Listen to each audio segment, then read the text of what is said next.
Why has the Federal Reserve been on the news? Paul Kelly? Interest rates. Interest rates. The Federal Reserve is going to jack up interest rates. Okay, so let's dig into this a little bit, see how that works. So the Federal Reserve's job is to maintain sound credit conditions, okay, to help counteract inflation and deflation trends, and to create favorable economic conditions. So right now, the Federal Reserve is all stressed out because inflation is running rampant, isn't it? So they're going to rise interest rates, and that's going to slow the economy down and slow inflation down. All national chartered banks must join the Federal Reserve, okay? And the Federal Reserve regulates the flow of money and interest rates indirectly through member banks by controlling their reserve requirements and discount rate. So the Federal Reserve is the one that is controlling the interest rates. So what page is that in the book? 162. What is it? 162. So you need to know what the Federal Reserve's role is. So they regulate the flow of money and interest rates into the marketplace through its members' banks and other depository institutions by controlling their reserve requirements and discount rates. Okay. The primary mortgage market. The primary. So these are all key players. They're lenders who originate mortgages directly to the borrower. Loans represent investments that generate income from finance charges and interest. So that's how banks make their money. Some lenders generate income from origination fees and discount points and sell the loan to generate more funds. So some lenders, Seneca, take the mortgage. Let's say you go to PNC Bank and get a mortgage. You go to PNC Bank, they may make some money on origination fee and discount points, and then they'll sell that loan to an investor. Then they'll get that money back. Basically, they bundle those loans up and sell them. We're going to get into that in a little bit. Then there's money to be made on servicing the loan. It's the primary cash producing activity for some lenders, servicing that loan. Okay, collecting payments, processing the taxes and insurance, overseeing loan payments and delinquencies. So there's money to be made by servicing the loan.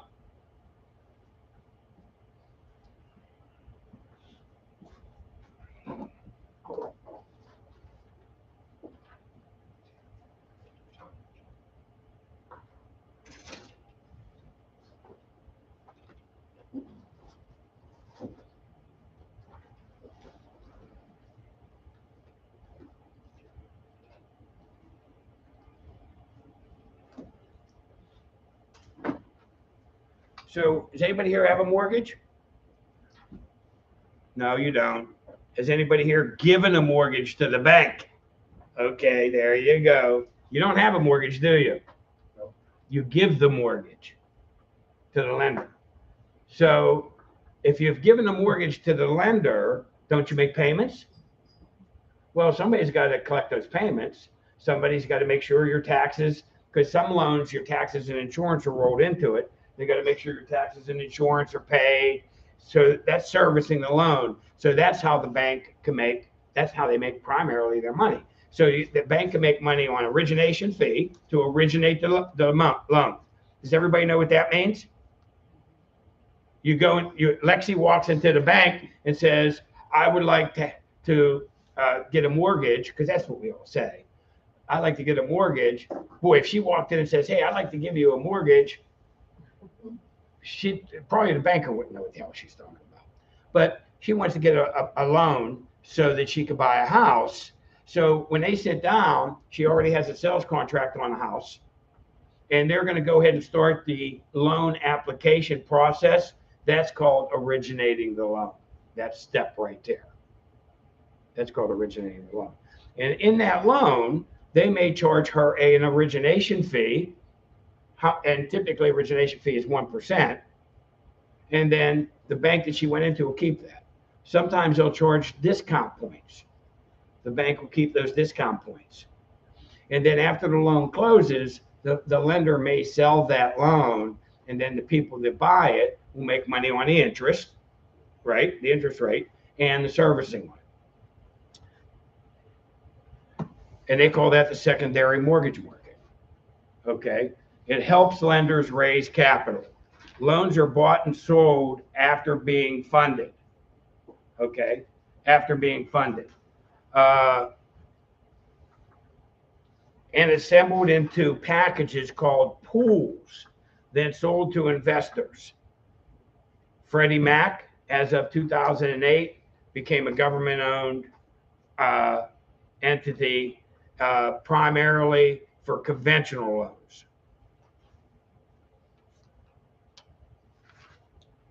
So Freddie Mac is a government-owned enterprise, okay? And many lenders use the standardized forms and follow the guidelines issued by Freddie Mac. In fact, they use these forms and are mandatory for lenders who wish to sell mortgages to this agency. So Freddie Mac will buy the loans. Okay. So let's say that I'm a bank and each one of you is a borrower, and I do a mortgage with each one of you guys. So we got, 15 mortgages. I may pool those I may make money on the origination fee. I may make money on the discount points. And then I may sell that pool of loans to Freddie Mac. And then Freddie Mac gives me the money back. And then I keep doing it over and over and over. And I'm making money on the origination. I'm making money on the discount points. Then I sell these loans to Freddie Mac. Freddie Mac then goes onto the stock market and sells them. So there's Freddie Mac. I would know Freddie Mac is buys conventional loans. Know that, conventional loans. Andrea, do you have earbuds? That first video I sent you this morning, can you listen to it, make me a PowerPoint with the key topics? Yeah, now you may have to make 2 PowerPoints, or you could even do it in a Word doc, and then we can take it over. But that video I sent you has 10 key points. I like this put on paper. And send Cindy the class schedule also for March 29th. So Freddie Mac buys conventional loans. Fannie Mae is another agency that buys these loans, and they're government owned. They do conventional, FHA, and VA. Okay. So no Freddie does conventional. Fannie does all 3. Then there's Ginnie Mae. And Ginnie has always been government owned, and it's a division of HUD. And it administrates special assistance programs and guarantees mortgages-backed securities using FHA and VA loans as collateral. So those are the 3 agencies. Remember in 2008, there was a housing crisis? Remember? Okay, this is why. Does anybody know why there was a housing crisis in 2008? Okay, the banks were taking loans. Okay, the banks were taking loans. So let's say each one of you guys had a loan with a particular lender. But instead of saying, hey, Vonnie, I want to make sure that you have good credit. I want to make sure you have good income to debt ratios. I want to make sure you have sufficient income to purchase this. Back in 2008, they were doing no income, no verification loans. So all Vonnie had to do is say, I make this, and they would give her a loan. If she had bad credit, they even had loans for that. They call them BC loans. okay, higher interest rate. But if Fannie had bad credit, they were in 2008 giving just about anybody a loan. Okay. Now then they were packaging these loans up and selling them to Freddie Mac, Fannie Mae, and GNMA. And then they were packaging them up and selling them on a stock market as securities. That's how the money is replenished. You see what I'm saying? Well, they sold all these pools of loans on the stock market, and people started defaulting. Fannie didn't even have a job. She just said she had a job. They never verified it. No income verification. They didn't verify how much money she made. Lexi had bad credit. They still gave her the loan. Well, when these loans started defaulting and defaulting quickly, that's what caused the mortgage crisis, because all those loans were defaulting, meaning the investors in the stock market that were buying them were losing all kind of money on them, and it blew back to Freddie, Fannie, and Jenny, and then it blew back on the lenders. So now they tighten things up real tight. So if you want to get a loan today, be prepared to jump through a lot of hoops. They're going to verify your income. They're going to verify where you work at. They're going to make sure you have a down payment. They had no down payment loans. 100% financing from 2000 to 2007. So these three agencies right here are the ones that the lenders sell their loans to. And then these three agencies package them up and sell them on the open market. So let's catch this video here.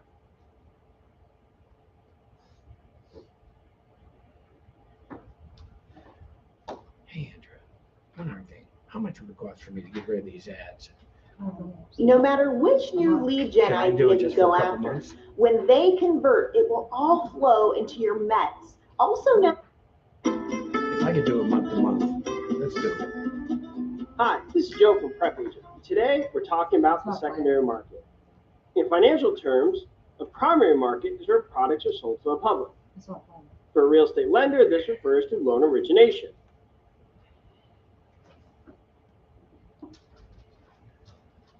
So we don't have something right? What wouldn't we have right? Why wouldn't it be playing? The PowerPoint's still up.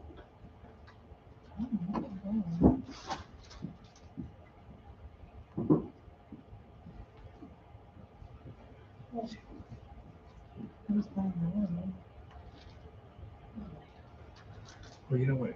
Let's escape out of it.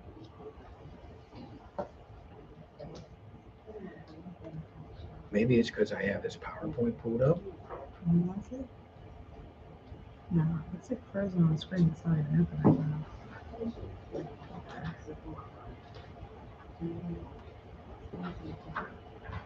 Okay, so what's new?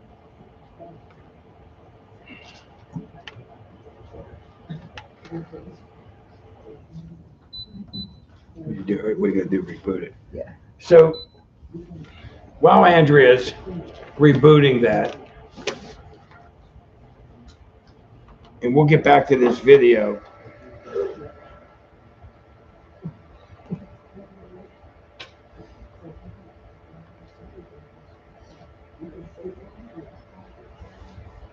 Who are some of the primary lenders? Okay. So these are the primary lenders. These are the guys that actually lend the money. You have thrifts, savings institution, commercial banks, right? You can go to PNC. You can go to a credit union and get a loan. Valley First Credit Union, Mon Valley Credit Union. Insurance companies can do loans. Okay. Pension funds, endowment funds, investment group financing. You can go to an investment group and you can get financing. They'll lend you the money. I got my app, Hey Honey. I'm looking for an investment group that wants to finance that app for me. Mortgage banking companies and mortgage brokers. So a mortgage broker is, did you get it going? Yeah, I did. What was wrong with it? It was on extend display instead of duplicate. Oh, okay, just, So it was showing whatever was on the. okay. So, mortgage broker, I used to have a mortgage brokerage business. It was called Mon Valley Financial. And we would originate the loans in my office. I had a girl that worked with me. We would originate the loans. The customer would come in, we'd do the loan, we'd package it up, but then we would do that loan in the lender's name at settlement. So we wouldn't actually lend our money. A mortgage broker originates the loan, makes the money. I would make money on origination fee, and then we make that loan in another lender's. Howard Hanna Financial used to be one of the lenders that we would do. We would do the loans in their name. We had several other key players, banks that would do the loans in their name. So let me see if I can get back to this video.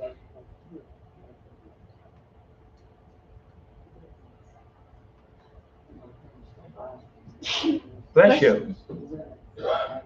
Who's Jerry Norton, and in the next 30 seconds, I'm going to show you how to make $5,000 to $20,000. Hi, this is Joe from Prep Agent. Today, we're talking about the secondary market. In financial terms, a primary market is where products are sold to the public. For a real estate lender, this refers to loan origination. Once a loan is originated on the primary market, it may be sold on the secondary market. The secondary market is where lenders and investors buy and sell existing mortgages or mortgage-backed securities. This frees up money for additional mortgage lending. So you can think of the secondary market as the resale marketplace of loans. But let's take a step back, because if you understand the history, it'll help you understand what the secondary market is and why it exists. Prior to the stock market crash in 1929, most lenders required a down payment of 20 to 40% before they would issue a loan to the borrower. If that was still the case today, not many people would ever qualify for a home loan. Basically, you need to have a lot of money to access more money. Talk about the rich getting richer. Not only did lenders require a large down payment, but the loan was a straight note mortgage, which meant they would only pay the interest. The term was typically 1 to 7 years, and at the end of the 7 years, if the borrower could not pay the entire balance, a new loan would be negotiated. After the stock market crash of 1929, the government needed to stabilize the economy and stimulate the stock market. In 1934, the government introduced FHA insured loans. The primary purpose of the FHA is to insure lenders from loss so that the lenders aren't scared of lending to people with a wider variety of economic backgrounds. The FHA made it possible for more people to purchase a home. They did this by requiring a smaller down payment and a smaller monthly payment that would be paid back over the course of 30 years. A portion of the payment would be applied to the principal, and the remaining would pay down the interest. This is more like what we're used to seeing today. A 30-year fixed-rate mortgage with monthly payments was a new concept in 1934. There was much more risk involved with this new type of lending than only lending to wealthy people with many assets. To reduce the lender's risk, the FHA required lenders to verify the borrower's employment, have the property appraised by a neutral third party, and have a title search performed. If the government guidelines were met, then the lender would negotiate the loan.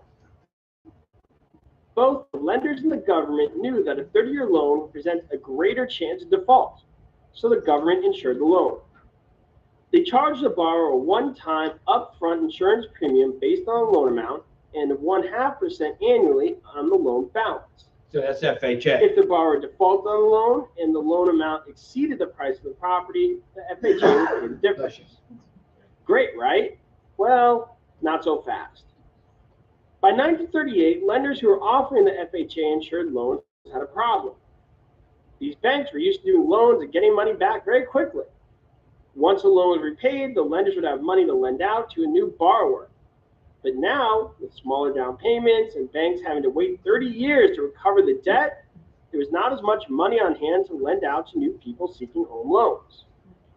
So before, the bank lending their own money, right? But they're doing short-term loans, 7 years. You have to have a big down payment, and I think he said they were interest only, straight loans. So not a lot of people back then were buying homes, and that wasn't that long ago.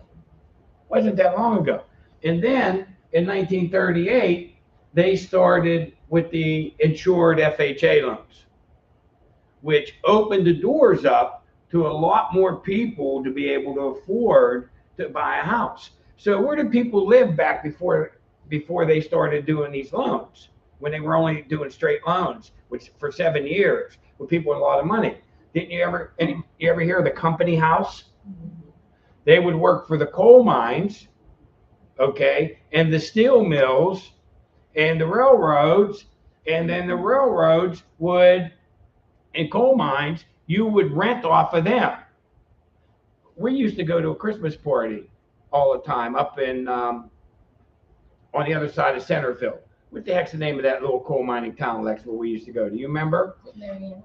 Not Mariana, but you went in, and when you went into the town, there was a like big archway, and then there was a company store on the right side. And then when you went into there, ask your mom, she'll know. And then when you went into there, all the houses were those duplex houses. And those people would rent off of the coal mine, work for the coal mine, buy their food from the company store, and it was like a monopoly almost. And people could never get ahead. So when in 1938, when you can start getting an FHA loan and buy your own house, that was a big deal. I mean, really, it was a big deal, and it wasn't that long ago.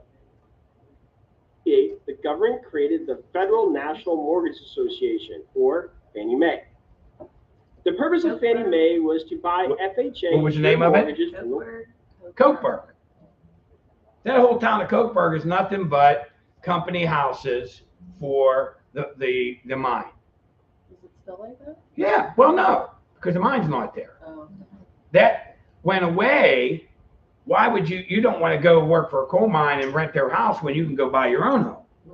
Now, but you couldn't buy your own home there because you couldn't get money because they weren't lending money. And if you did get money, you had to have a big down payment, 25%, short term, and nobody could afford it. The average working guy couldn't afford it.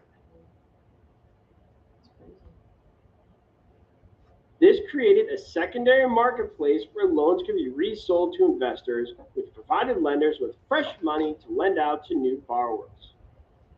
Of course, a loan had to conform to Fannie Mae guidelines. So do you see what they did? And just to go back, so now with the secondary market, okay, they could originate the loan, package those loans up, and then, or they don't even have to package them.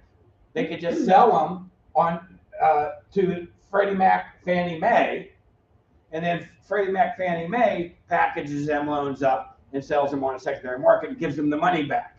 Now the bank can keep doing loans, and they're making money on the origination fee, and they're making money on the discount points, and they're making money on the servicing if they decide to keep the servicing part of it. Now, some lenders don't sell their loans. Not every lender sells their loan. So, for example, Valley First Credit Union, they don't sell their loans. They're a credit union. They lend their own money. Charleroi Federal Bank does not sell their loans. Now, the benefit of dealing with a lender who doesn't sell their loans is they don't have to comply by Fannie Mae and Freddie Mac guidelines. So, for example, Freddie Mac and Fannie Mae, when it comes to condominiums, they say that the condos have to be sold completely out to be able to finance them. Okay? They can't be halfway through the project. They can't be 90%. They have to be completely sold out. And then that is registered. So when my mother went to buy her condo, we went to Charleroi Federal Bank because Charleroi Federal Bank doesn't sell to Freddie and Fannie, and they don't care if the condo association was only half built out, they would finance it. So there's a use for lenders who don't sell their loans because their guidelines are a little bit wider. And for example, if you wanted to buy a condo at Spring Grove, you can't use PNC, and because PNC is going to sell their loans to Freddie and Fannie, and they have to meet their guidelines, and those condos don't fit their guidelines. There was a name for that. I would have to call one of my agents, but they're not registered or they're not approved. They're not FHA. The condo association site is not FHA approved because the FHA won't approve it until it's 100% sold out. Why won't the FHA approve it until it's 100% sold out? Do you think sometimes new construction plans and condo plans get started and then they never get finished? There's more risk. But if you have a community that's completely sold out, there's less risk. Make sense, Squirrel? Now you know. Now you know. Of course, a loan had to conform to Fannie Mae guidelines before the agency would purchase a loan from a lender. That's important. Today, Fannie Mae is a quasi-government agency that is privately owned, and Fannie Mae stock may be purchased in the New York Stock Exchange. Fannie Mae buys mortgages on the secondary market, pools them together, and sells them back as mortgage securities to investors in the open market. Monthly principal and interest payments are guaranteed by Fannie Mae, but not by the U.S. government. In 1968, Fannie Mae was split and the Government National Mortgage Association, or GNMA, was created. GNMA is a federally owned corporation of the Department of Housing and Urban Development. GNMA administers special assistance programs, and its main focus is to ensure liquidity for U.S. government-insured mortgages, including those insured by the FHA and VA. Agencies like these keep the secondary market going, and the secondary market keeps the housing market going. Knowing a little about how the secondary market works will help when it's time for your exam. Yeah, because that's confusing, ain't it? Else, just remember, secondary market is the resale marketplace. This is Joe from Prep Agent. As always. Thank you, Joe. I love that Joe guy. And keep it simple. I just love him. What is that? You know, the secondary market is the resale marketplace. I was listening to him this morning while I was getting dressed. Yeah, thanks for waking me up. I was kind of hoping you'd hear what I was listening to. Woke up to that guy's voice. Okay. Kids, huh? Kids. So that gives you a little bit of basics. You're going to need to know that basic for the exam. So mortgage law and instruments. Hi, this is Joe from Prep Agent. Today, I'm going to go over 10 concepts you must know if you want to pass your real estate exam. If you don't know them, don't even bother showing up. That's what I was listening to this morning. You're on the path towards passing your exam, getting a real estate license, and enjoying an awesome real estate career. So, without further ado, let's begin. Top 10 most... He's probably one of the best on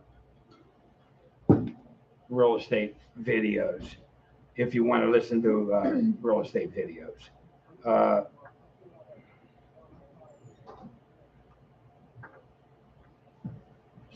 So let's talk about mortgage law and loan instruments. Okay? Now I'm taking my time this morning, Ellen, so that this stuff's going to sink in instead of just ripping through. But I'm okay with that because these next 2 days are going to be important days. Today's financing. We should be able to get through financing this morning. And then we're going to go into Unit 12, which is going to be, Unit 12 is, let me see what we're saying here? What's it, the right name for it? Because Andrea is gonna need to know this. Pennsylvania law. Unit 12 is gonna be the state part of the test. But we'll get into that in a little bit later. This, where we're at right now, is still the national part. So mortgage law and loan instruments. A mortgage is a voluntary lien. Know that, it's a voluntary lien, Jace, on real estate given by the mortgagor. Who's the mortgagor? The borrower or the lender? The borrower, right? Nobody's going to miss that on the exam. To secure the payment of a debt or the performance of an obligation to the mortgagee. Who is the mortgagee? Let me hear. The mortgagee. The lender. You got to remember that, because you don't get a mortgage. I'm going to get a mortgage. No, you're going to give a mortgage to the bank. You're going to give a mortgage. So the bank is the mortgagee. And when we get ready to close a loan, we have to get insurance on the house because the lender wants insurance. That clause is called the mortgagee clause in the insurance policy. And we have to show the lender that not only we have insurance on the house, but we have the mortgagee clause, Jared. And the mortgagee clause says the lender gets paid before you if the place burns down. The lender gets paid before you if the place gets burned down. Okay? Title theory. Thank you, Andrew, for being on that. What page are we on in the book? 165. So there's title theory states, and there's lien theory states, then there's intermediate theory states. Okay? So title theory, if you're a title theory state, the mortgagor, who's the mortgagor? The borrower gives the mortgagee, who's the mortgagee?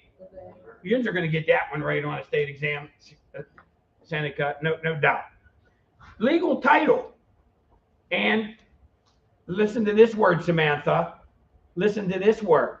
So in a title theory state, I give the lender, the mortgagee, legal title, and I have an equitable title in the property. Did you hear that word lately, Samantha? Equitable title? Didn't me and you talk about that? Equitable title. So I give the title to the state, to the mortgagee. They have legal title, and I have equitable title in the property. Legal title is returned to me or the mortgagor upon full payment of the debt. So I would actually, in a title theory state, give the mortgagee the title to the property. And I would have an equitable interest, meaning I can live in it, but I don't necessarily have the title. And then when I pay the loan off, they give me the title back. Okay? But is title is just a form, just talks about ownership, right? So we don't actually give a title to the lender. You would give a document stating that. Okay? Because the lender holds legal title, the lender has the right to immediate possession if the mortgagor defaults. So that's you. That's you. So if Ellen, Lexi, you don't have it again. Give Lexi a demerit on the test. Because the lender holds legal title, the lender has the right to immediate possession if you default. So if Ellen doesn't make her payments, I can immediately come in and throw her out of the property. Immediately throw her out. Because I have title. I have title. So that's title theory. Does everybody have, Sheila, do you have title theory down, how that works? You're actually giving the lender title to the property. Lien theory states the mortgagor, who is the borrower, retains legal and equitable title. Samantha, there's that word again, equitable title. Okay. The mortgagee has only a lien on the property as security for the debt. The lender must initiate foreclosure proceedings to obligate legal title. So title theory, they actually give the title to the lender. If the guy doesn't make his payments, bam, the lender comes in, takes the property.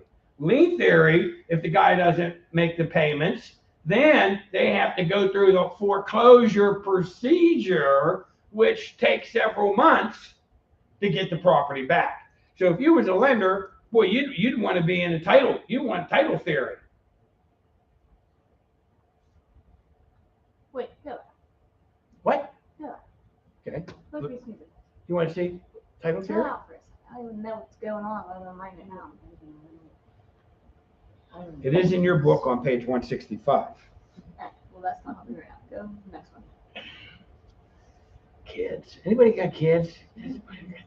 Tell me what the hell's going on. So you got title theory and lien theory. Okay. Then you have intermediate theory. So there's three theories, Tammy, you have to know. It's based on title theory, but requires the lender to give the borrower notice of the intent to foreclose before foreclosing to obtain legal title. Pennsylvania is an intermediate theory state. So an intermediate theory state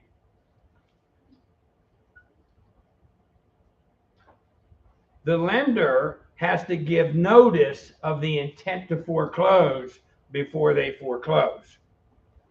Let's see if our videos work. Andrea.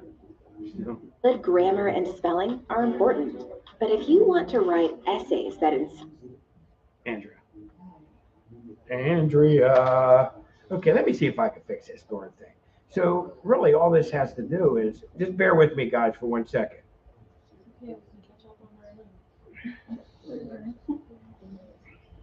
Like, I'm not even doing What the fuck is going on with this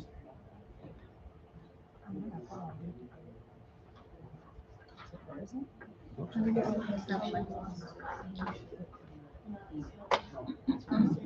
When did they send it? I just deleted all the pictures.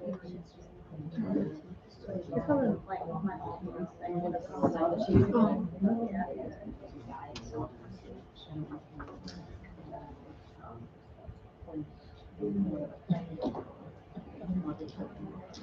Yep.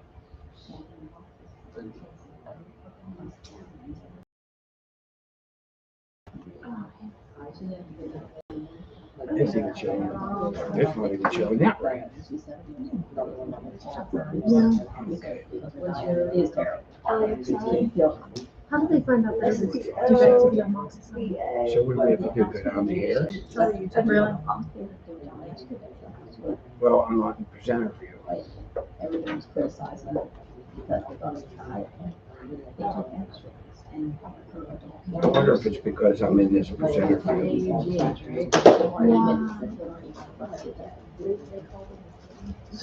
I know they learned. I didn't buy a house. Like, I don't even know. That would be like low mortgage was. This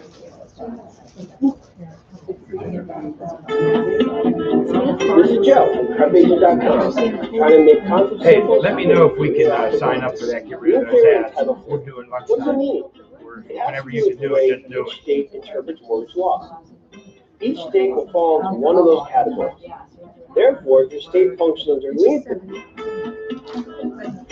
Okay, let's get through this video. Listen, guys, I am sorry that we're having all this technical difficulty, but we're just trying to mix it up by having these videos. Are these videos helpful to you? Yes.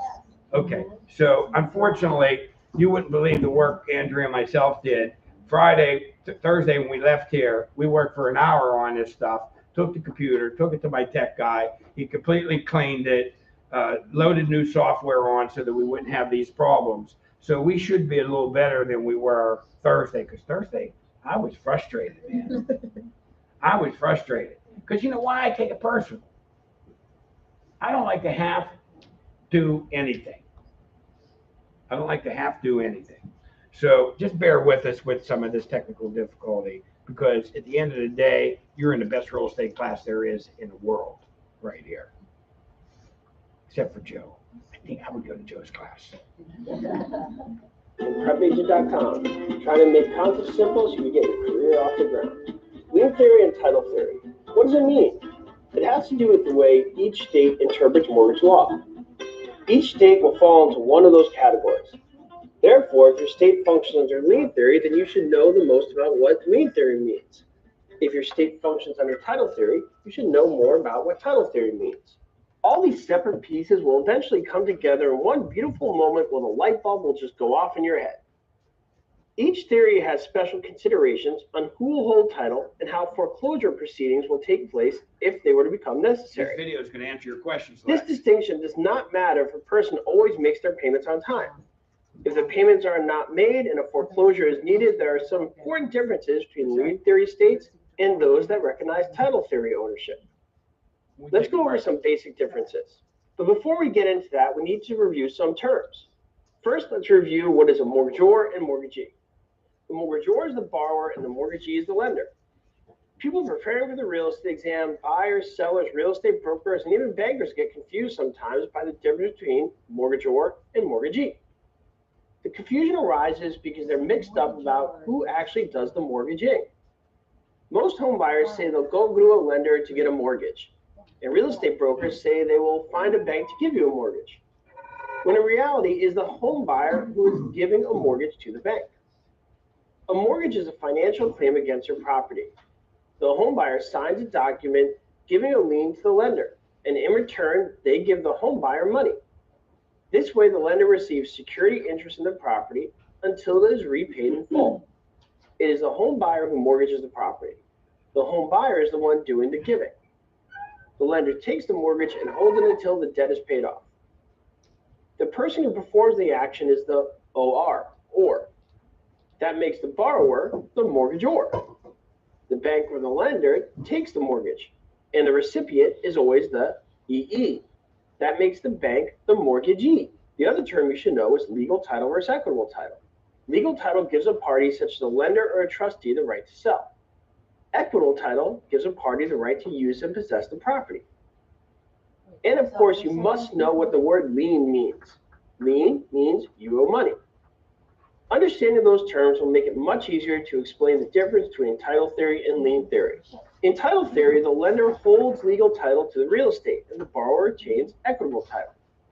Equitable title allows the borrower to live on the property, make improvements, lease the property, and enjoy the use of the property as its owner. The lender transfers legal title to the property back to the borrower after the borrower pays off the loan in full. Until that time, if the borrower defaults on the loan, the lender can foreclose easily. In a sense, the lender already owns the home, so the lender can take possession back without a fuss. This is a non-judicial foreclosure. Lien theory ownership is the exact opposite of this practice, and that is its most important distinction. It's harder to foreclose because the borrower is the owner of the home. In lien theory states, the lien is the primary protection the lender has in the event that the borrower defaults. The lender files a lien with the county clerk or recorder, so the mortgagor can't sell the property with clear title until they satisfy the loan. The mortgagor holds legal title and equitable title to the real estate securing the mortgage, while the mortgagee's interest in real estate is in the form of a lien on the property. The mortgagee releases the lien once the mortgage is paid in full by the borrower. In a lien theory state, because the borrower holds complete title to the home, the lender can't just knock on the door, demand the keys, and tell the borrower to leave if they run into financial trouble and miss some payments. The lender must first petition the court for permission to use the mortgage lien against the property to foreclose. Without court permission, the lender is powerless to take the home. This is a judicial foreclosure, and it's more time-consuming and expensive for the lender than the procedure in place in title theory states. This typically gives the borrower more time to remedy whatever problem caused them to fall behind with the mortgage payments. Non-judicial foreclosures can occur in states that are lien theory as well. For example, California is a lien theory state, but it allows for a non-judicial foreclosure because it recognizes deeds of trust. Under deed of trust, the buyer, who would need to be considered the trustor, signs a deed of trust, which makes the lender the beneficiary. A third party, known as a trustee, typically receives legal title to the property with the power to foreclose on the buyer if there is default.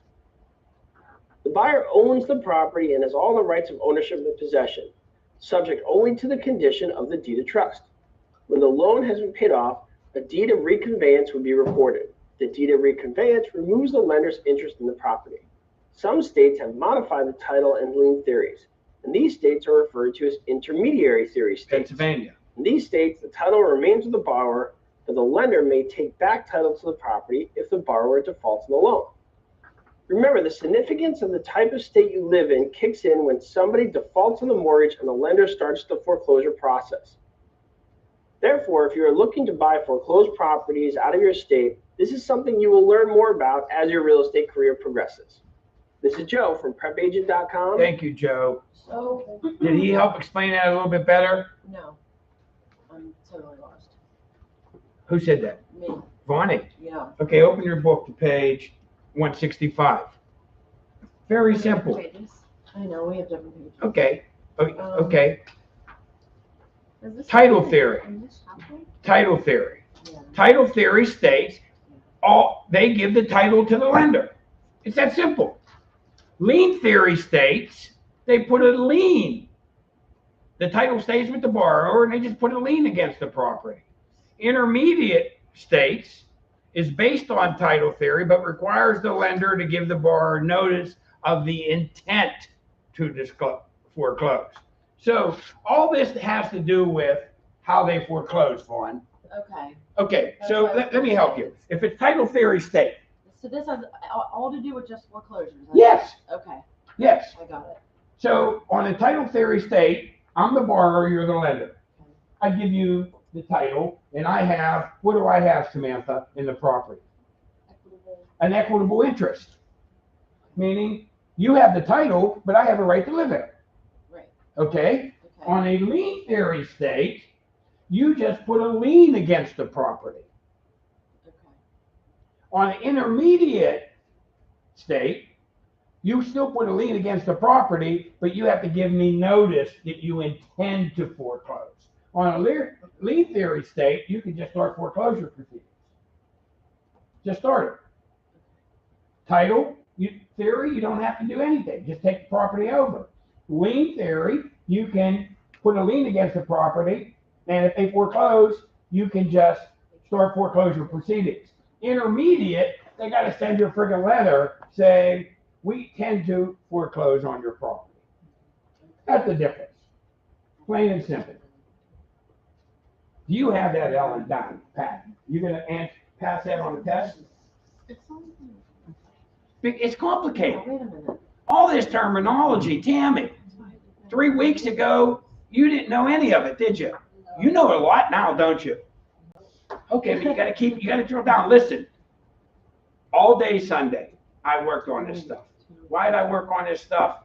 Because I wanted to be able to convey it to you smoothly in a way that somebody that went to 5th grade and went back to 4th grade can understand. If your instructor is teaching you in that method, if you just pay attention and do what I say, you're going to ace this test. I promise you. You're going to ace this test. Who was in another class here? No, with another instructor. Oh. You was, Christine. What did you say about don't mention the school, don't mention the instructor. How did that differ between this class and that class? You actually break it down. You give us more material to study, and you answer questions. And the other instructor didn't do any of that? He didn't like to answer questions. He didn't even like to answer questions. Yeah. Yeah, so that's the difference, because see, the other instructor was an employee. He was there to burn through 75 hours of material and as quickly as possible and then get the hell out of there, and he didn't give a crap what happened to you. Me, on the other hand, I want you guys to pass the exam. I'm passionate about that. So I'm going to do whatever it does. Did he have an administrative assistant with him? No, just him. Just him. I'm going to help you guys. But if you don't do your part, you will not make it. You have to make an effort to get through this. But I want a lot of you guys to pass this exam. I mean, right now is a great time to be in real estate. Okay, so I have a handout, a legal title versus equitable title, to help you a little bit more.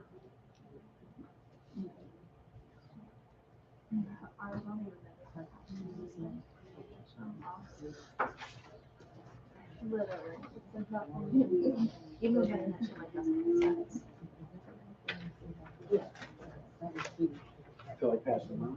You got a paper cut, you look at yourself, and you got a paper cut. It's not gonna pass me.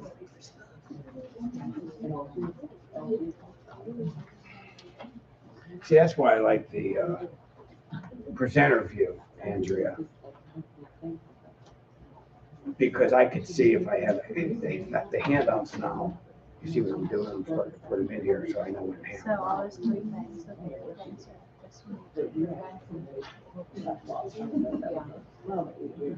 Yep. Tom. Jim. What? Jim. Jim.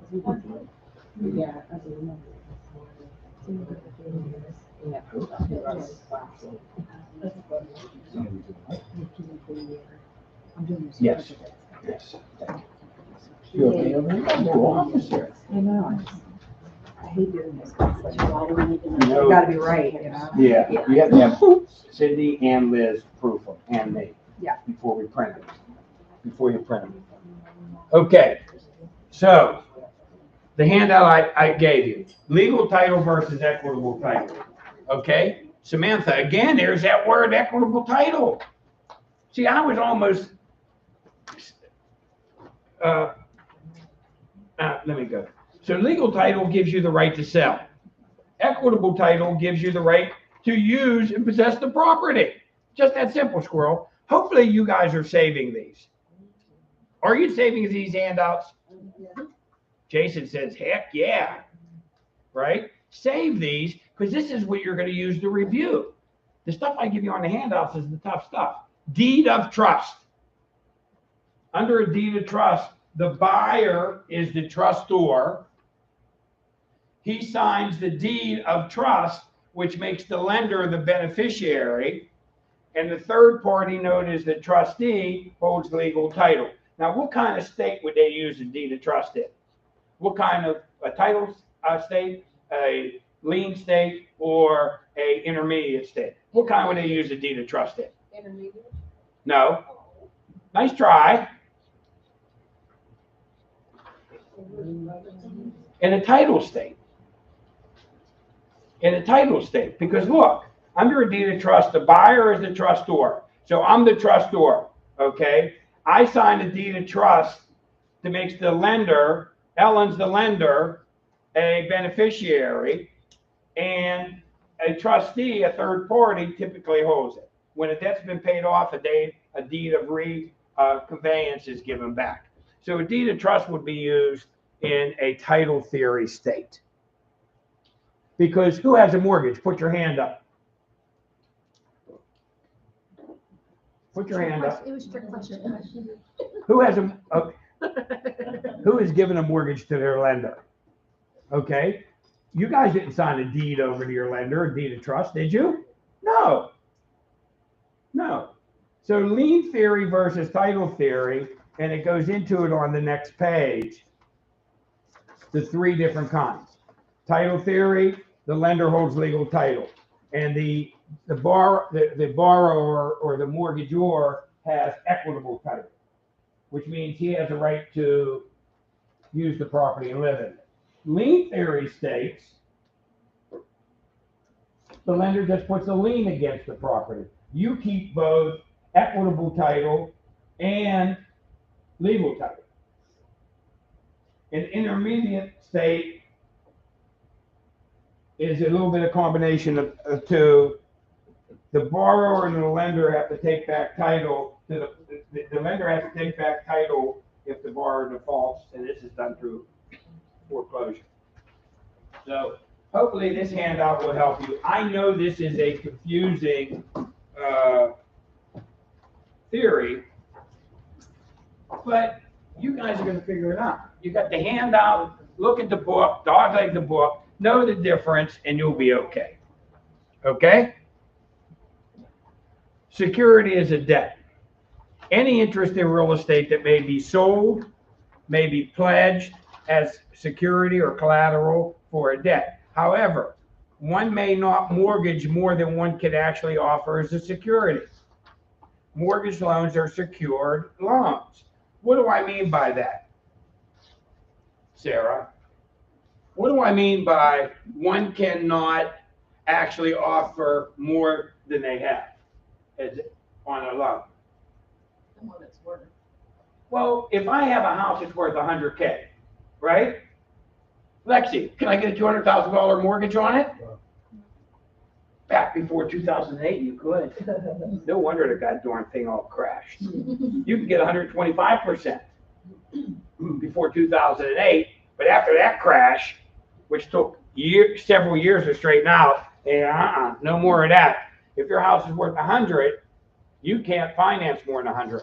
As a matter of fact, it's hard to get 100% financing. There is a tool to get 100% financing. And the only person who can get it is a veteran that served this country. So a veteran can get 100% financing. The VA will guarantee that loan. If not, FHA, USDA, you ever hear of those loans? You need 3% down. So you can't finance more than 97%. Conventional, typically 5 to 20% down. So you can't finance more than 95% or more than 80%, depending on the loan you have. Because it's used for security, right? It's used for security. There's two documents that must be signed, okay? The note, which is the financial interest. Can you pass something out for me, Andrea? The note, which is the financial instrument, is the written promise to repay the debt. And the mortgage or security instrument is the document that creates the lien on the transfer. So Andrea is going to pass out an example of a mortgage and a note.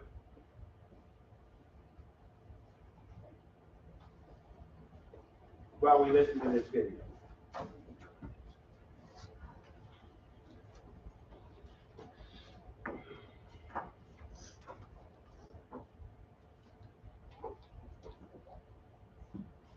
Grammarly does more than catch errors. With Grammarly, you can find really good, no, perfect words that make your writing sharp. Pass your real estate exam at prepagent.com. Remember, keep it concise and keep it simple. What exactly is a mortgage? Let's start here. The borrower borrows money from a lender. Before the lender gives the borrower the money, the borrower must sign an IOU. The IOU is the note. The note states the terms of the loan. For instance, the rate of interest and the number of years which the borrower has to pay back the loan. But more important for the promissory lender, note is evidence of the debt. When I was in real estate, when I first got started, to give the money to. When I first got started in real estate, I used to have a packet of promissory notes that I kept with me, because sometimes I would show a house, and back then, when you got an offer, they had to give you the hand money with the offer. Okay? So I used to carry around promissory notes. And if I showed a house to Azaria and she didn't have her checkbook with her, I'd pull out my promissory notes and I would have her sign a promissory note that she is going to give me the $500 or $1,000 hand money. It's almost the same thing with a note when you buy a property. You're signing a personal promise to pay that back. That's the difference between a mortgage. A mortgage is the instrument they use to put a lien on it. So in the courthouse, the mortgage is recorded. And that's how they know there's a lien against it, Jared. The promissory note is not recorded. It's kept in the lender's file. Okay. We okay today, Ray? Yes, sir. Are you getting it? Yeah, Good. it takes more practice. What's that? Keep that. Well, next time you get a haircut down at Snowballs, I would schedule that appointment. You can converse with Lexi. I would have Lexi cut my hair, and then she can tutor you. Well, you just can listen to Prep Agent while you're getting your hair cut. What am I gonna be doing? It's not working. The security is known as the collateral. It is the property which is bought with the funds given to the borrower. The borrower pledges that property to the lender. Mortgage actually means pledge. The borrower pledges to give the lender the property if the borrower cannot pay back the full loan, which is why that appraisal is important to get the loan. The lender needs to know the value of the house can cover the loan amount in case of default. On your exam, you'll hear the words mortgagor and mortgagee. The suffix OR is used to denote the person who performs an action, while the suffix EE is used to denote the recipient of that action. In another video, I used the example of how Santa Claus is a giftor to the children receiving the presents are giftees. Remember, OR give or, EE receives. Since the buyer/borrower is pledging the property, he or she is mortgaging the property and is known as the mortgagor. The lender is the recipient of that pledge and therefore is the mortgagee. People get that confused because they think since the borrower is receiving money, they should be the mortgagee. But you always have to remember what is being given and what is being received. Lenders, or the mortgagees, want to know who owes them money. Upon sale, the new owner may not be as creditworthy as the original owner or the original mortgagor. Lenders would typically insert a due on sale clause. This clause requires that a mortgage be paid off when the underlying property is sold. States fall into two categories regarding securing a loan made for the purchase of real property: title theory states and lien theory states. We were just focusing on the method known as lien theory. In lien theory states, the real property is pledged, that is, mortgaged to the lending institution, which has a lien on the real property. Any purchase of the property takes it subject to that lien. Remember, a lien means you owe money. The second method is called title theory, and they use trust deeds. In title theory states, the buyer of the property actually conveys the legal title of the property to a third party called the trustee. Using our OREE rule again, the trustee receives title, which would make the borrower who gives title in order to get the loan the trustor. The bank in this scenario is known as the beneficiary. For more information on this topic, refer to my video on trust deeds. For more great information to get past your real estate exam, remember, go to prepagent.com. Okay, we're getting it, guys. We're mucking through this. Okay? I'm a millionaire. I'm not a millionaire. I'm a millionaire. I'm not a millionaire. Crypto is complicated. It has a tax. Okay, so Andrea passed out a mortgage handout. It's this one right here that says prepared by P&C. That's the mortgage, okay? So there's two instruments used when somebody goes to the bank and gets and takes out a loan. One is the mortgage. It's right here. And then the other is the note. And the note says direct installment loan note on it. So what you need to know for the exam is that the mortgage is used to put the lien on the property, and it's recorded in the courthouse, squirrel. It's recorded in the courthouse. Okay? The note is the personal promise to pay, Ray, and it's not recorded. The lender keeps it in his file. That's what you need to know about those two, and you're going to be okay. And then the other, we're going to talk about the other handout in a second here.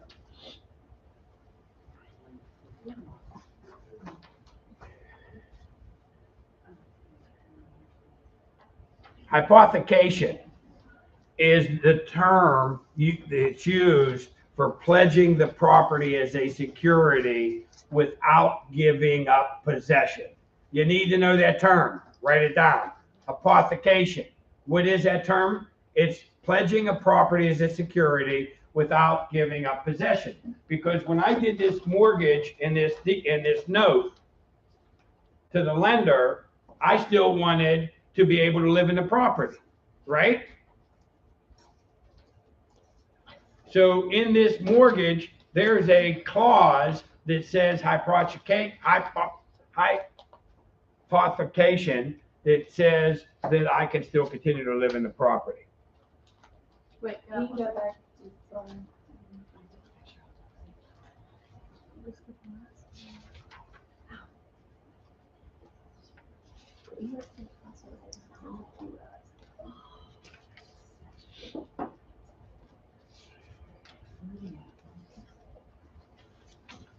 Know that term.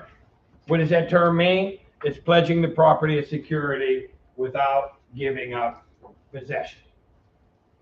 Okay?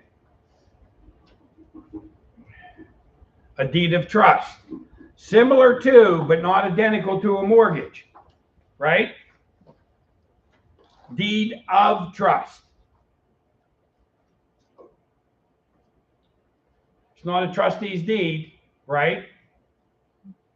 That would be a deed conveyed within a trust. This is a deed of trust. Jason, tricky, huh? All these terms. Of trust. Similar to, but not identical to a mortgage. It creates a third-party instrument. It conveys naked title, no right of possession. What's the right to possess called, Samantha? What kind of title? Equitable title. Okay. There are certain obligations to a lender, the beneficiary. The borrower is the trustor. So I would be the trustor. I'm the borrower. I give Ellen a deed in trust. She's the lender, so she's the beneficiary. But a third party is going to hold it, and they would be the trustee. Third party is going to hold it. Okay. And then when I pay that obligation off, they're going to give this back to the lender gives it back to me, and now I have conveyance, I have the property. Okay. So if you look at the little diagram, and this diagram is in your book, if I'm not mistaken, on page 167, but I wanted to print it out so that you could see in layman terms how this works.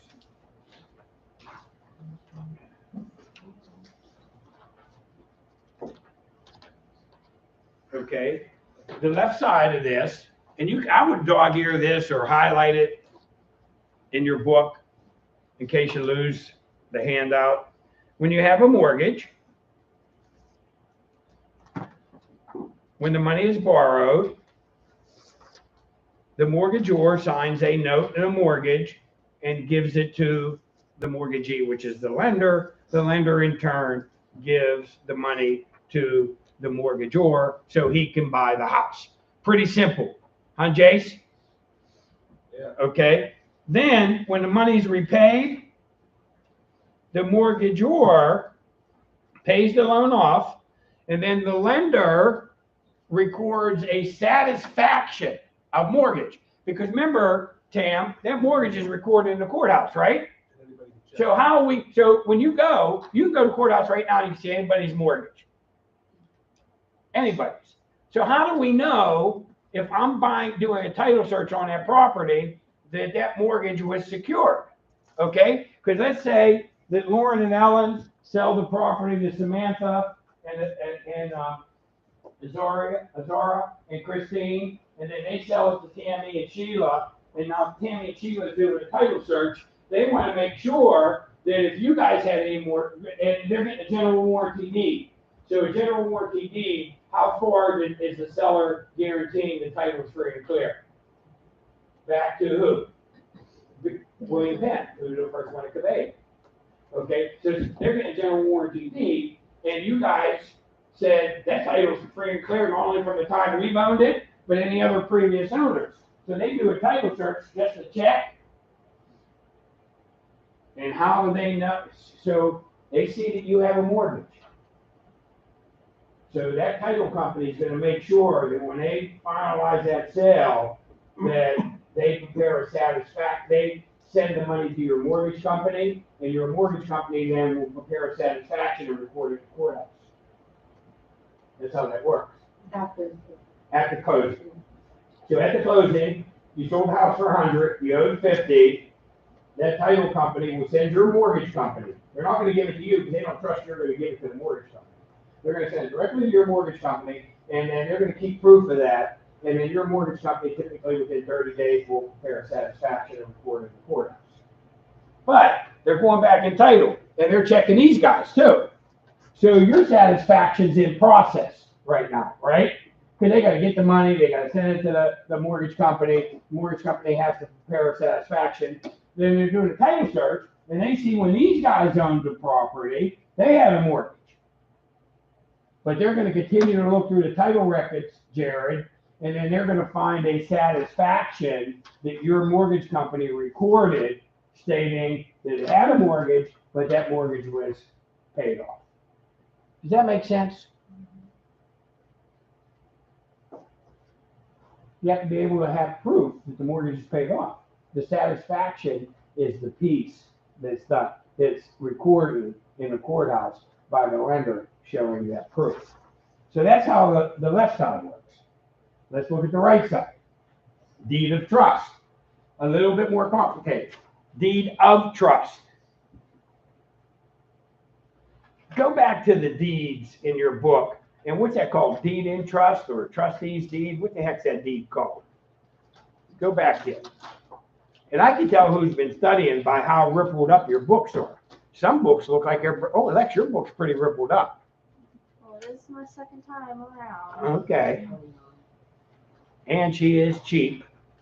She's using an old book. You want to give me another one? You want a new one? I'll give you one right now. What are you talking about?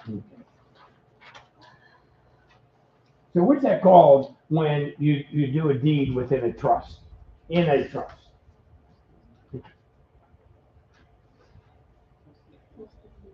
What is it? Don't guess. Because if you guess and say the wrong answer, everybody's going to think that's the answer. Look in the book. If you're in a trust, what kind of deed do you convey in a trust? Oh, what? Deed in trust? Okay. So now, Azaria,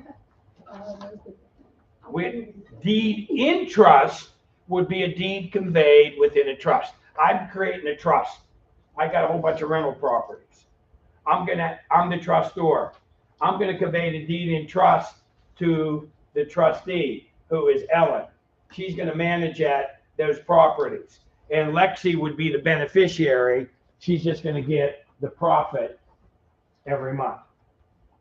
So when you're in a trust and you're conveying property, it would be deed in trust. That's how we're going to remember that, Sheila. Deed in trust. This is a deed of trust.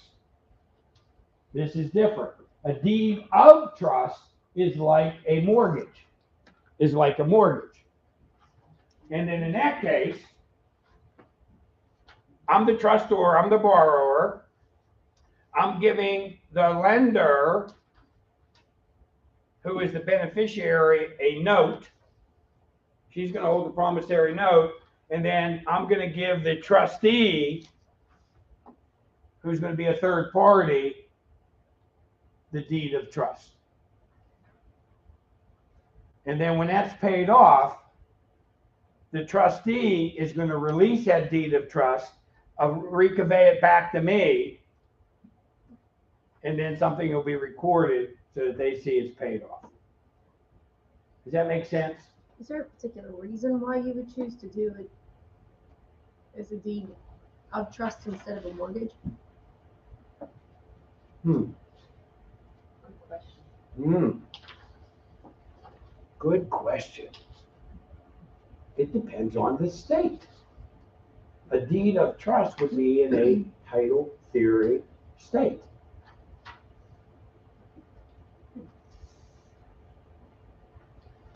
If it's a lien theory state, they're just going to do, I'm going to keep the title. They're not going to use this system, and they're just going to put a lien against the property. And then they can foreclose any time. These guys don't even have to foreclose. They already got title. They just take the property back. What theory is that in or whatever?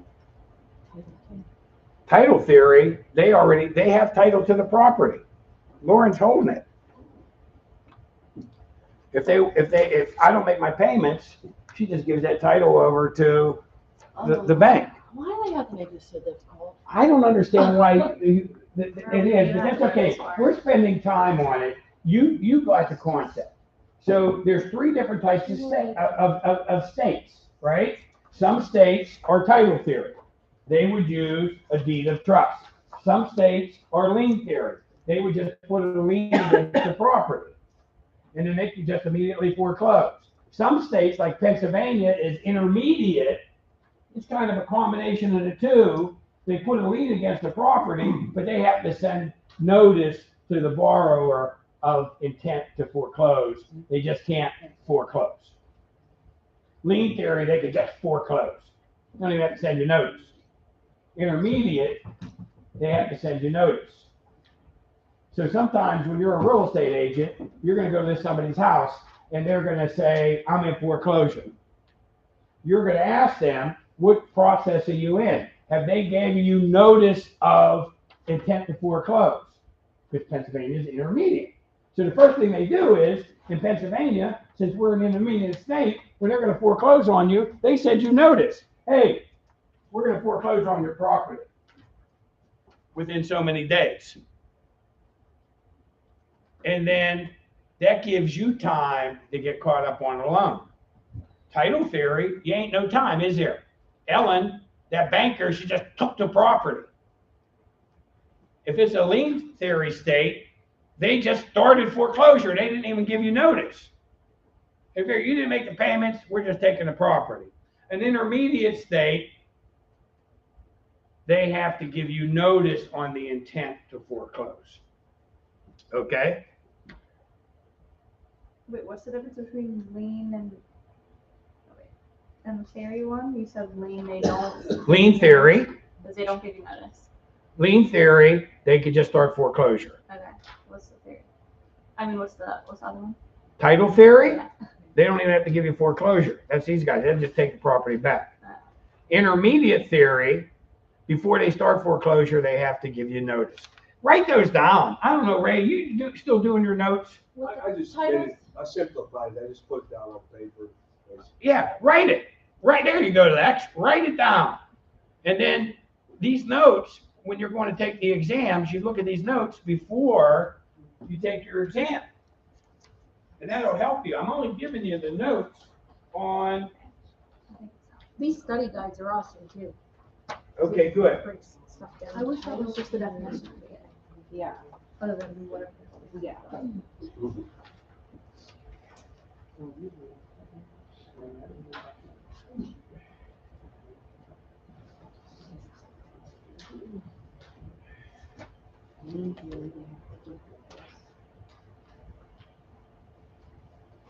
The study guides are good.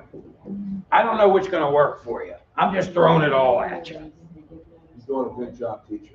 I don't know. I ain't got no tips. Not a damn tip. Not one tip. And no Kahlua.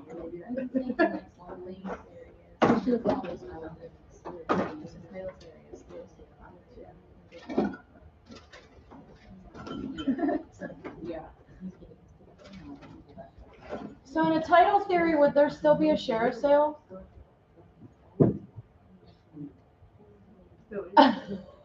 No, because they already. What's a sheriff's sale? A sheriff's sale is when you're in a lien theory state or an intermediate state and you don't pay the mortgage, and they have a sheriff's sale to take the property and give it back to the lender. Give it to the lender. That's what a sheriff's sale is. So sheriff's sale would only be used In a lien theory or intermediate. Okay. Because the lender doesn't have title, right? Right. A sheriff's sale, the only thing a sheriff's sale does is they have a sale and they take to the highest bidder, they give them the title to the property. Right. So, but in the title, it's. Title theory state, they don't need to do that, because Yeah. the lender already has title. Right, okay. So in Pennsylvania, we don't use a deed of trust? No, because we're an intermediate state. We use a mortgage, a note, and we're an intermediate state, so the lender has to give notice of their intent to foreclose. Okay, provisions of a note. And I passed out those notes to you guys. They state the amount of the debt, the time and method of payment, the rate of interest. So if you look at that note that I passed you, it'll have that all in. It's used with a mortgage. The note is used with a mortgage. Which one's recorded in the courthouse?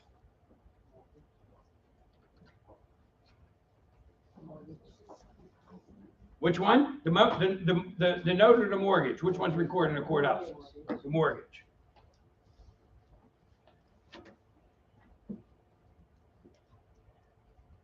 Interest. It's a charge for the use of money. Okay? Everybody knows what interest is, because if you have a credit card, you're paying interest on that money.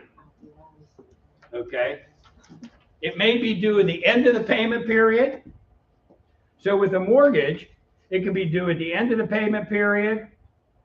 Interest is always in arrears.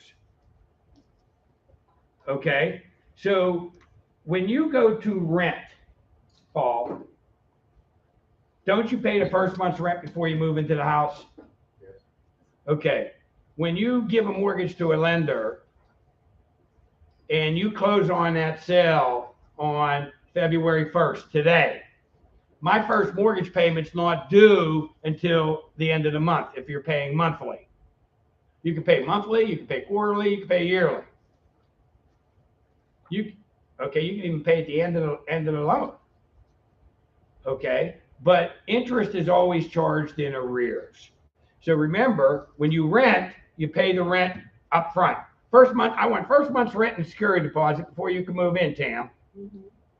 With the mortgage, you close on the loan, you don't make your first mortgage payment until the end of whatever period they have in there. If it's a monthly, you make that payment monthly. And they also have maybe due at the beginning of each payment, but it's not done like that very often. Okay. Usury. Know this term. What is usury? It protects consumers from unscrupulous lenders.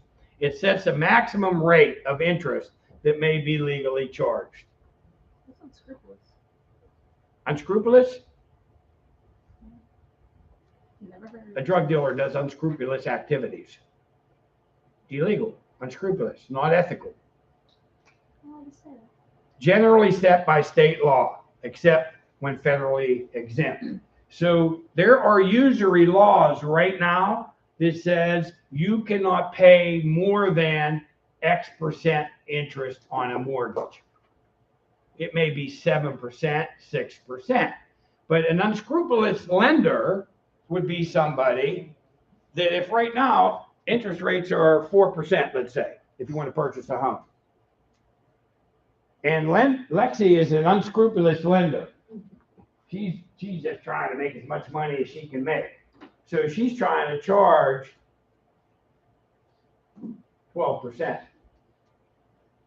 Well, she's being unscrupulous, ain't she? She's being a little bit unethical. And so the usury laws state that, Lexi, you can't charge more than 7%. Or you can't, whatever the rate is that they say, you can't charge more than that.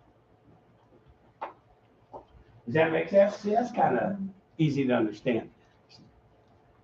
You'll be okay. There is no refund for this class if you don't pass the test, by the way. But you can't set in the next class. So if you don't pass the test, we are going to start another class It's going to be March 29th. And it'll be Tuesdays and Thursdays for 11 days. Every one of you guys, if you're not past your state exam by that point, we're more than welcome to sit in that class free of charge. Okay? And if you have any friends or relatives that say, boy, Ellen, I wish I would have gotten that real estate class that you're in because I'm excited. I want to get in real estate. Tell them, call Tom, or better yet, if you call me with their number, you get a point. We'll give you a point. Okay? And then I'll call that person and put them on my list. Discount points is used to increase the lender's yield. What's the word lender's yield? All that is yield is the amount of money you're making on something. Okay? So the lender's yield or rate of return of the investment. In other words, the discount points are paid up front. 1 point equals 1%.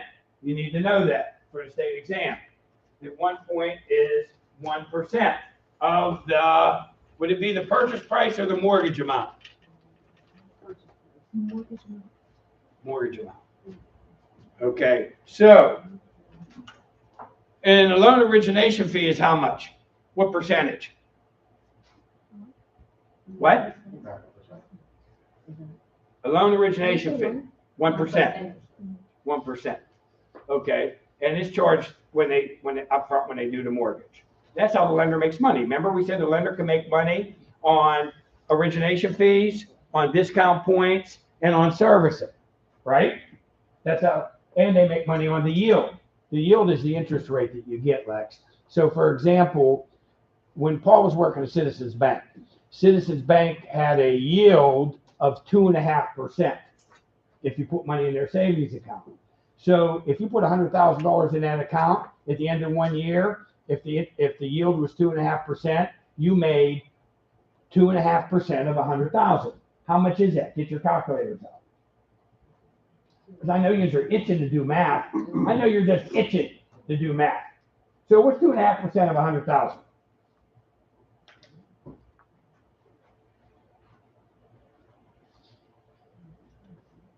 $2,000.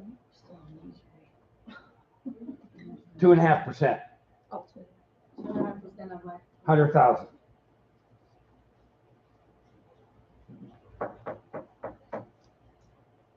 Seneca, I know you know the answer without looking at your calculator. How much is it? Let me ask Lexi. How much is it, Lex? How much is the yield at 2.5% on $100,000? Get your calculator out. I'm still writing down. Okay. If you get your calculator. I'm just trying to think of what's even going on, let alone math right now. Calm down. Okay. Okay. How much is it? 2,500. So when Paul was working at Citizens Bank and they had a high yield savings account. Have to do something like a commission? Well, it's the money that you're putting the money in that bank and they're giving you a yield of 2.5% for doing that.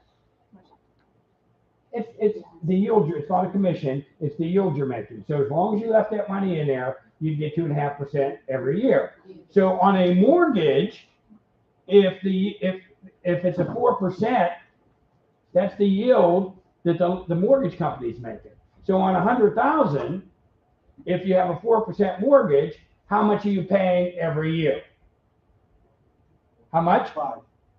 No, 4% on 100. 100? Yeah. 4,000. Divide that by 12, because this may be a test question. Divide that by 12. How much would your mortgage interest be your first payment? 100,000, 4%. Your first mortgage payment, how much interest are you going to pay? These will be on the test. Yeah, because you're paying, listen, the rate or the yield the bank's making is 4%, right? Oh, okay, yeah. The mortgage amount's 100,000. So 4% times 100,000 is $4,000. That's the yearly. That's the yearly yield.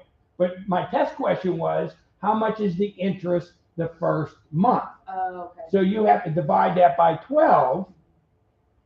And how much is it? $333. So the bank is making the first month $333.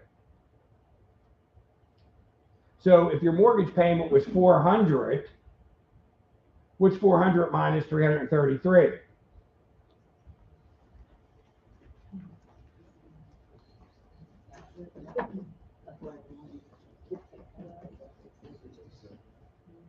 First month is 333 interest, right? Interest. How much is principal? How much?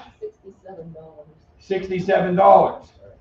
So, if I wanted to figure out the second month's payment, the mortgage amount changed after the first payment, didn't it? Because 67 came off the 100, right? So what's 100,000 minus 67? Repeat that. 933. So if I wanted to figure out the second payment, so I make that first payment. Boy, a lot went to interest, didn't it? Very little of the principal. Now the second payment, how much do I owe? $99,903. So if I want to figure out how much interest I'm paying on the second payment, I multiply that times what? 4%. Do the math. What's 99,390 times 4%? Somebody gets the answer. Put your hand up.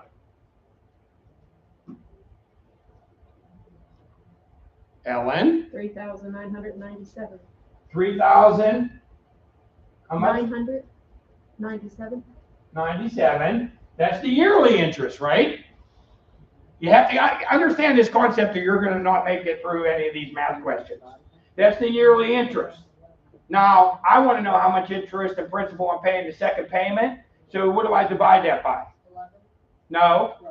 12. It's still 333.1. Okay, and how much interest am I paying? 333.1. 0.1. And how much off of the principal? It should still be 67. 67. How could it be 67? We got this 0.1. So if the payment's 400, what's 400 minus 331.1? How much?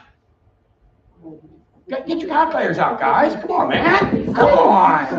Jeez, oh whiz. Get your calculators out. Do the math while I'm doing this. The only way you're going to learn. Or you're going to be lost.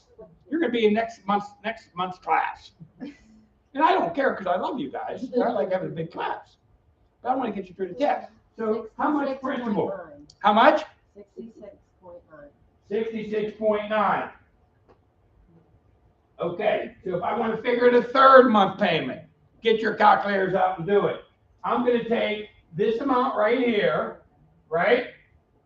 99,930 minus 66.9, which for everybody that doesn't understand, that's $66.90. Okay? And how much is the new mortgage amount? 9926. What is it? 9926. $260. $0.1. 0.1. Meaning. That's not right. Okay, then what is it? It's 99,863.1. Sorry about it. That's what I'm worried about. 99,000, how much? 863.1. 0.1. Which is 0.10 cents, right? So now, I'm on my third payment, right? So if I want to figure out my fourth payment, I take this 99,863 times 4%. What do I get? 3,994. 3,994. 52 cents. 52 cents. Divide that by 12.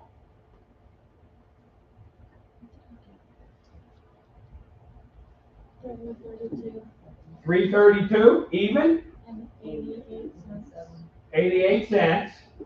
So now, how much, if my payment's 400, right? Which 400 minus 332.88? How much principal is coming off of that loan on the fourth payment? 400 minus the 332.88. How much? 6712. Okay, so now you take 6712 off of this number, and what do we get? That would be the fifth payment.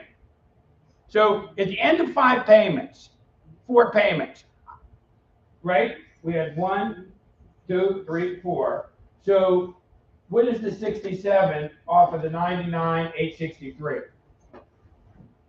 How much is that giving?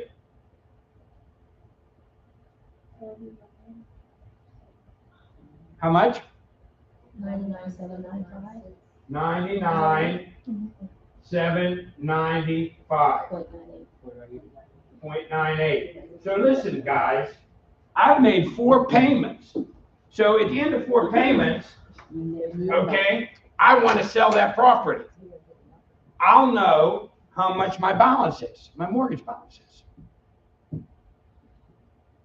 So I got to deal with, I sold that river property. Remember I said I sold that river property?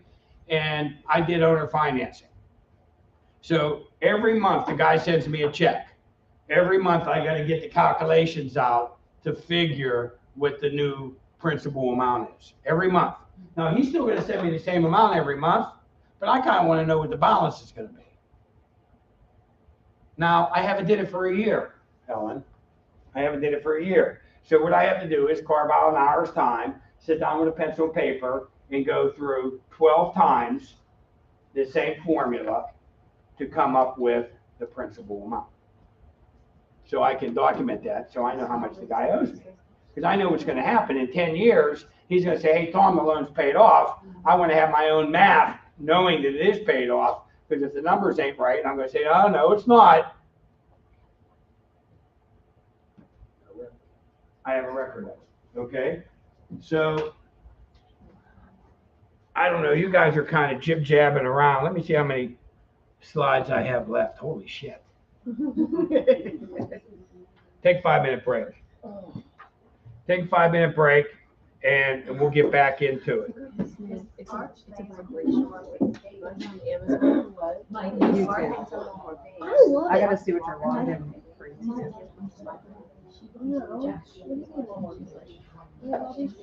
We're still on the same Zoom recording. Yeah, that's okay. Leave it on. Yeah, that's what. I thought that was the.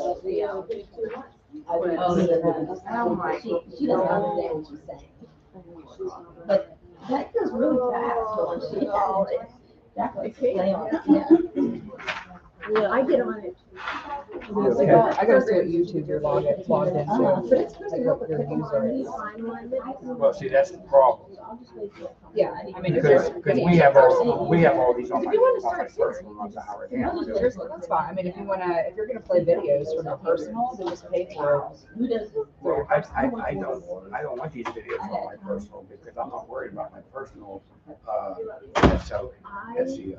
I'm worried about Howard Hanna. So I think about Howard Hanna. Aren't And the, then I can No, I'm talking show about you for like the how to go ads, in to your get rid of the Yeah. ads. It's So, like the just to be clear, easiest. all these videos are going on Howard Hanna. I saw when you just. Yeah, but if you wanna get rid of the ads, So you need the Howard Hanna. Why? go to YouTube. We'll see what you're logged in as. Like, where do you have all your prep agent videos that you're playing Oh, no, 'cause yours not. in the class? Because you want to get rid of the ads, just go to YouTube. I don't want to move this. That's where we're at. Okay. I don't want to move it, I but bet you're gonna want to get it, because there was a little bit confusion with this when we first started. because you're not You go- logging into Howard Hanna. You go to YouTube. You're not logging into Howard Hanna. So let me go. What's it called? Is it Happy Brands or what is it called to get into it? Log in and Howard. Just do CC Phil Okay, Brady. go over to go to the library. Okay, this is where all these videos are at. Okay, then we need to get rid of the ads on here, if that's where you're playing them from. I'm playing them from the internet in general. Okay, well, you would have to be logged into the Howard Hanna. Which is fine, you just have to log into Gmail.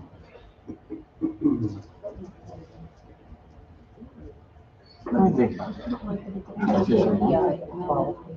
Okay, is it monthly? I can cancel it every month. I think so. So then what I would have to do is log in on Howard Hanna at YouTube. Are you already on? Yeah, just log in on that laptop. It'll stay logged in.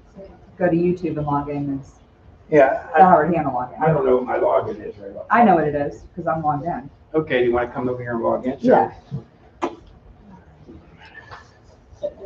Yeah, no. Did you already pay for it? No. No, we can do it right here while we're logged in. This is your order Because that you it'll have just now. say- You can Go ahead, add you to try. it Okay. if you And want you to. have, you have to let me know, email me how much a month and how it's being Ask you pulled for sure that on you my want to credit cancel card, it. so I can put that on And my then make list any of other changes to it, like obligations. say that you don't want it on that date, you want it on a different date, you can change the date. But it's just that easy, you just click right on that. Cause I'm gonna use it for those. Well, then just so that.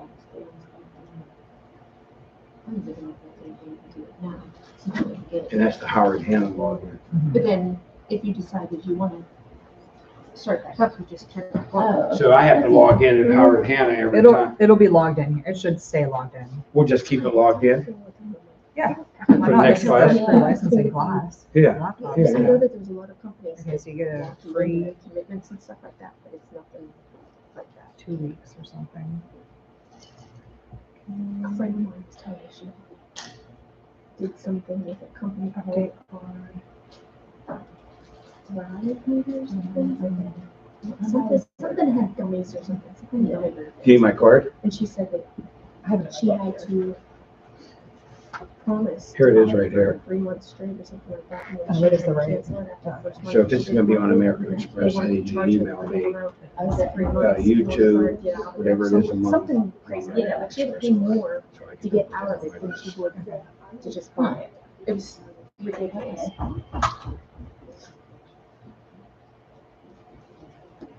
Okay, you get a 1 month free trial.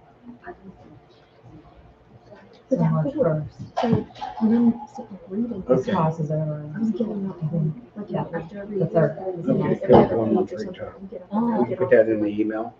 Yeah. 5 minutes just to shake it up. Because Yeah. sitting so much drives me nuts.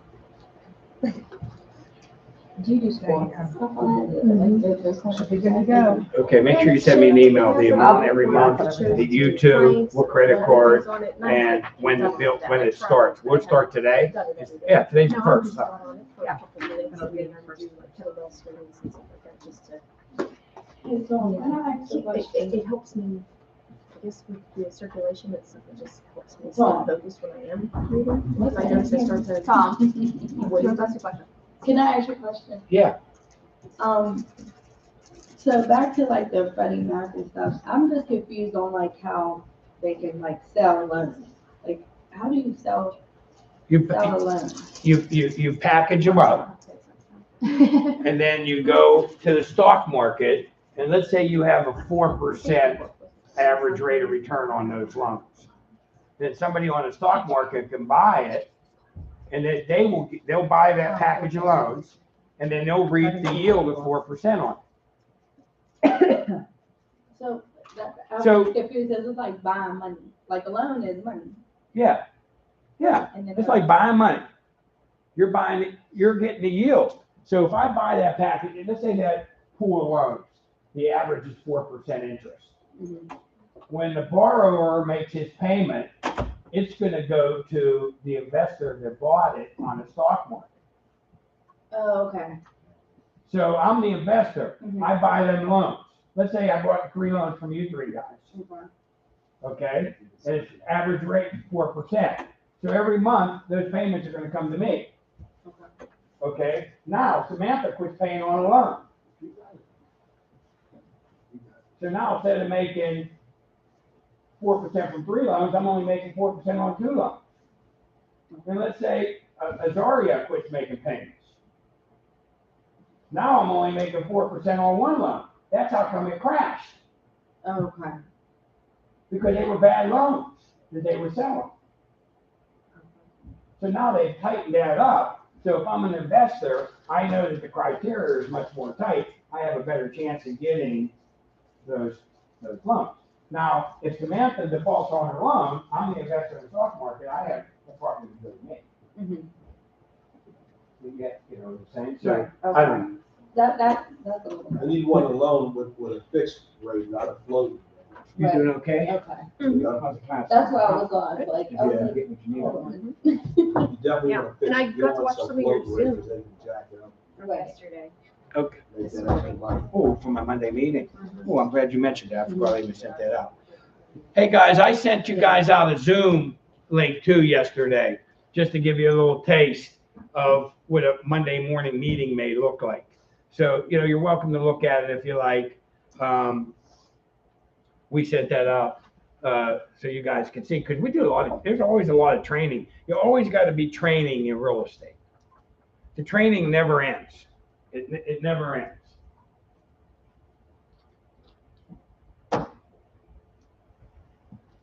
Okay. So we broke down, we paid 20, how much did we pay, Andrea? $11.99. We paid $11.99.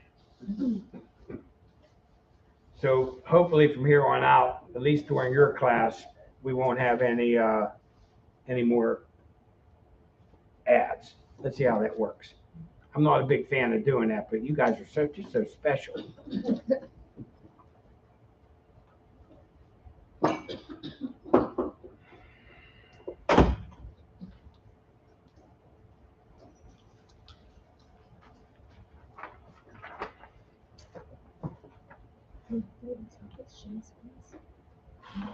Okay, payments. Payments. The borrower may pay off the loan in full anytime before the end of the loan period. Okay? By making additional payments to the principal during the term. So let me ask you guys a question, Tam. How much principal do we pay our first payment? $67. So your first payment, if you sent them an extra $67, bam, you made 2 payments. Isn't it if you pay off, what, 2 extra payments a year or something, to cut off so many years off the mortgage? If you make 1 extra payment a year, so a payment in this case would be $400, you can knock about 7 years off your mortgage. You can knock, so that's good to know. I mean, because now early on, you pay more interest than principal. As the loan matures, you pay more principal than interest. Okay, so you need to, so that's when you buy a house and your payment's $400, just set your payment up so you're paying $420, $440 a month. That $40, you're not going to miss it, are you? But darn it, you're going to really make an effect on how quickly you can pay that loan off. And if money gets tight, you could always go back to your $400 a month. Okay? So you have a right to pay it off anytime. And you have a right to make additional payments towards principal at any time. Penalties may be assessed by the lender to compensate for unearned interest when a loan is paid in full before the scheduled end of the loan term. So some loans, bless you, the lender may charge you a penalty if you pay it off very quickly. Okay? Prepayment penalties are not permitted as follows. In Pennsylvania, on residential mortgage loans with the principal amount of $50,000 or less, you can't do it. Or on any loan that is insured by the federal government. Okay? Now, who's insuring the loans from the federal government? There's 3 agencies. Freddie Mac, Fannie Mae, and GNMA. Okay? So, and most loans are like that. So, I had a commercial loan on my office building. Commercial loans aren't typically sold on the secondary market. We didn't see anything about commercial loans on the secondary market, right?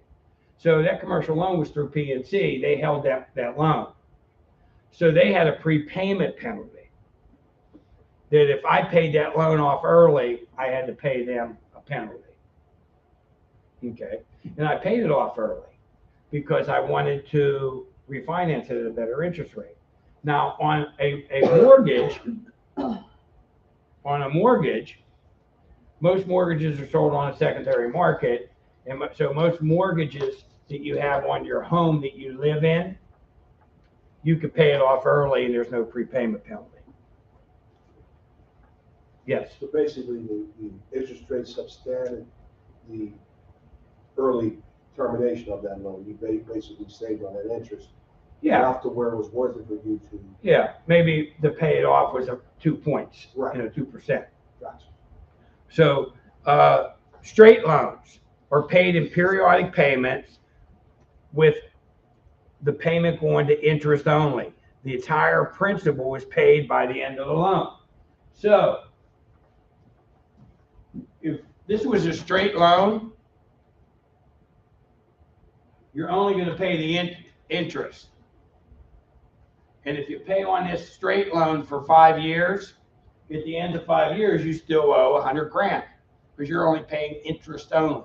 So a straight loan, Lex, is an interest only loan. And then the full principal is paid when you pay the loan off. Okay. So why would somebody want an interest only loan? Maybe they can't afford $400 a month.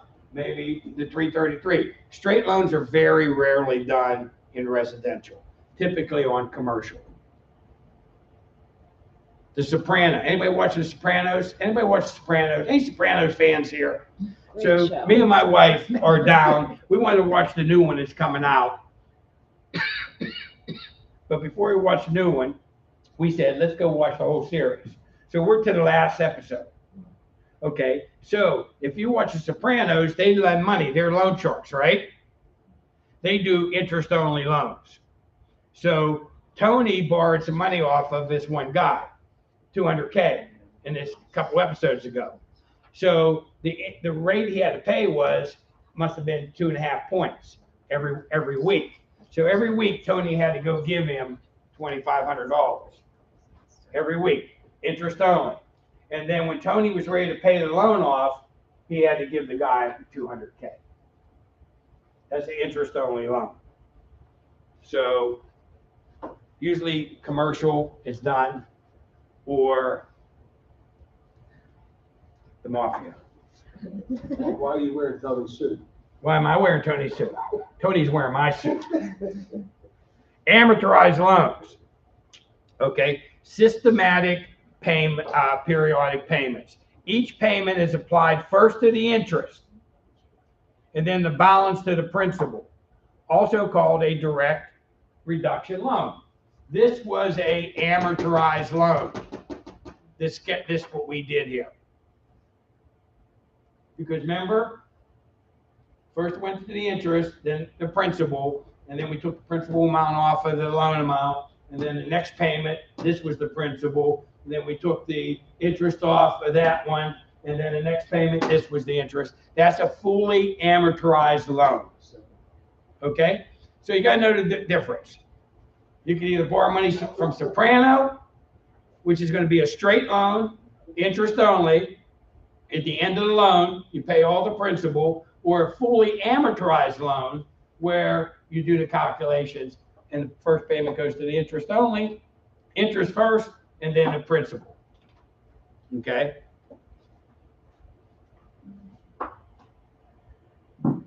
A fully amortized loan has level loan payments. Each payment's the same. So this guy has a fully amortized loan. Every payment's going to be the same, $400 a month. If it's a 30-year loan, 29 years from now, he's still paying $400 a month. And we're still doing these calculations on every payment. So every payment that he pays, he owes just a little bit less principal the next payment. The amount applied to the interest decreases with each payment. It decreases, but by pennies. Huh? How much did it decrease from this payment to this payment? 10 cents. 10 cents. Okay. The loan is completely repaid at the end of the term. So if this was a 30-year term, at the end of that 30 years, the guy owes nothing. If he's getting a straight loan, interest only, at the end of the 30 years, how much is he owed in this case? Christine? Don't call on you. Don't call on me. Well, a straight loan is interest only, right? So at the end of the term, you still owe the amount that you borrowed. So if it was a straight loan at the end of 30 years, and this for 100 grand, they would owe $100,000 because you're only going to pay the interest.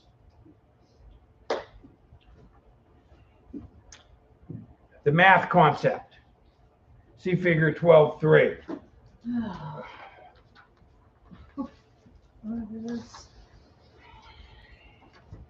He's been itching to do math. You need to bring a calculator to class. You need to bring a calculator. When you take the test, are you allowed a regular calculator? When you take the test, they're going to give you a standard 4-function calculator. You're not allowed to bring your phone in. You're not allowed to bring a calculator in. They almost strip search you. They do. Before you go in. As a matter of fact, I don't even think you take keys in. They give you a locker to throw your personal stuff in. Yep. So you go in. So they're going to give you a 4-function calculator. So I would make the investment, I don't know, on Amazon, and I would buy a standard calculator.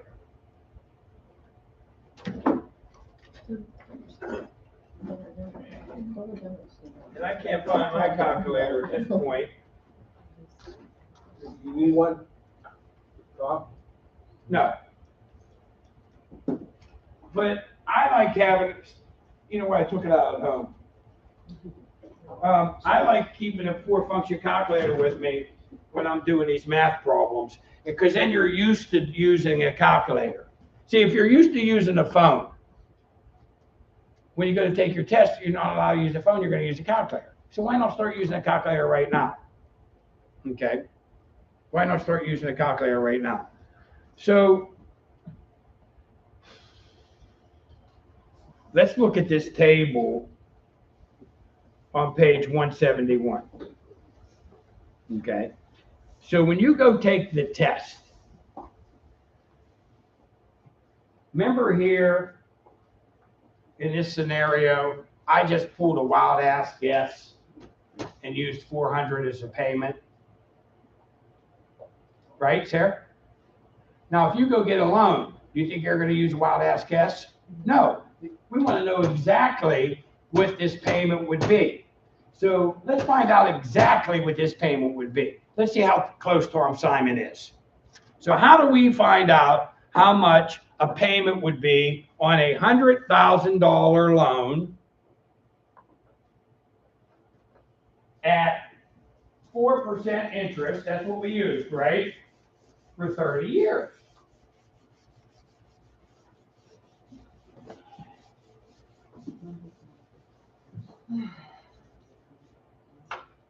Well, at the end of this session, you are going to be able to do that. So when you go take the test, they're going to give you a chart like this. It's going to be somewhere, either a pop up on a test question or whatever. And this is a mortgage factor chart. And look how old this friggin' book is. They're so far behind the curve. The lowest interest rate they have is 4%. Well, mortgage rates were just like 3%. They didn't even have the lower rates in here because historically rates aren't that low. When I got into business in 1987,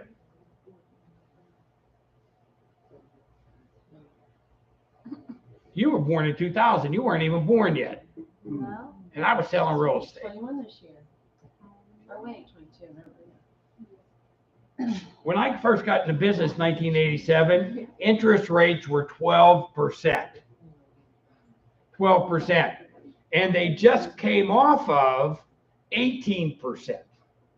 So the fact that they were 18% and they dropped down, 18% probably in 85, 84, maybe 82, and then they drop down every year. Who Who regulates the rate most of the time? Federal Reserve, because they dictate what banks can charge each other, and that's how they do that. They dictate the interest rate. So the Federal Reserve at that time was being very hawkish, and they had rates very high. And when I first got into business, they were 12%. People were happy to get a 12% mortgage in 1987 because they came down. Now people have been spoiled.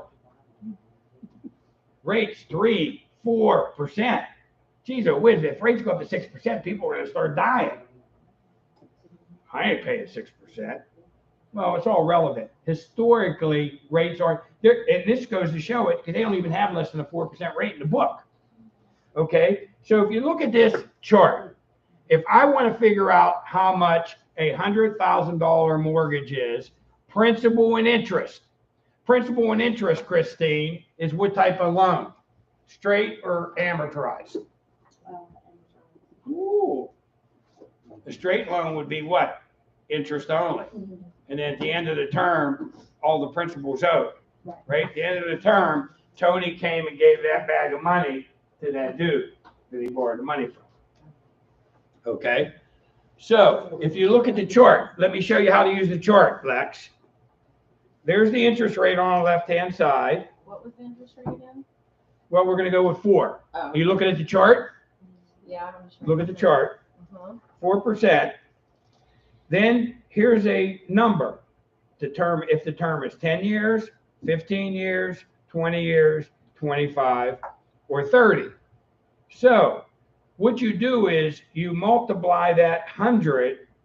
If the mortgage is 100,000, how many thousands is 100,000? 100. Okay. How many thousands are in 80,000? 80. How many thousands are in 65,500? 65.5. You have to have that concept down. So this chart's, we're going to multiply by thousands. Okay. So if the mortgage is 100,000, we're going to take 100 and multiply it by 4.78. What do we get?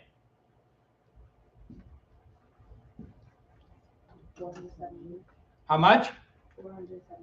$470. No sense? I got 478. What would you get? 478. 478 or 470? No, I said 478. But you know I got bad hearing, so you guys can get it. It's not you, it's me. My wife will tell you. Wait, we're doing from the 30 years? Yes. So you would take, we're taking a $100,000 loan. So how many thousands are in 100,000? 100, right? And we're going to multiply 100 times 4.78. Did everybody get $478? So if you're trying to figure out a mortgage payment on a $100,000 loan at 4% interest for 30 years, fully amortized loan, the payment would be $478 per month. That's how you use this chart. That's how you use this chart. Now, if we want to take it the next step. Let's do a harder one. That's easy because it's 1,000 or 100,000. Okay. You want it harder? Yeah. 21's harder. It's not going to be. This is my question. You just figure it out. How much is the principal amount on a $100,000 loan at 4% interest on the second mortgage payment?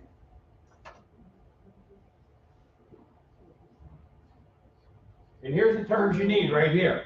4%, 100,000. They may give you the chart, so you may have to figure out the principal and interest from the chart. Okay, and you already did that. How much is the loan amount after you make one payment?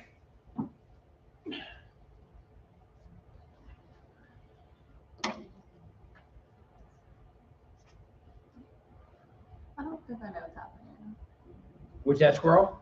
do we change numbers? Are we in the same thing? I don't know if I'm Okay, let me help you. You just want to get loan amount after the first payment, Yeah, $99,522. okay. What did you say, Paul? How much? I'm wrong, I'm right. Yeah.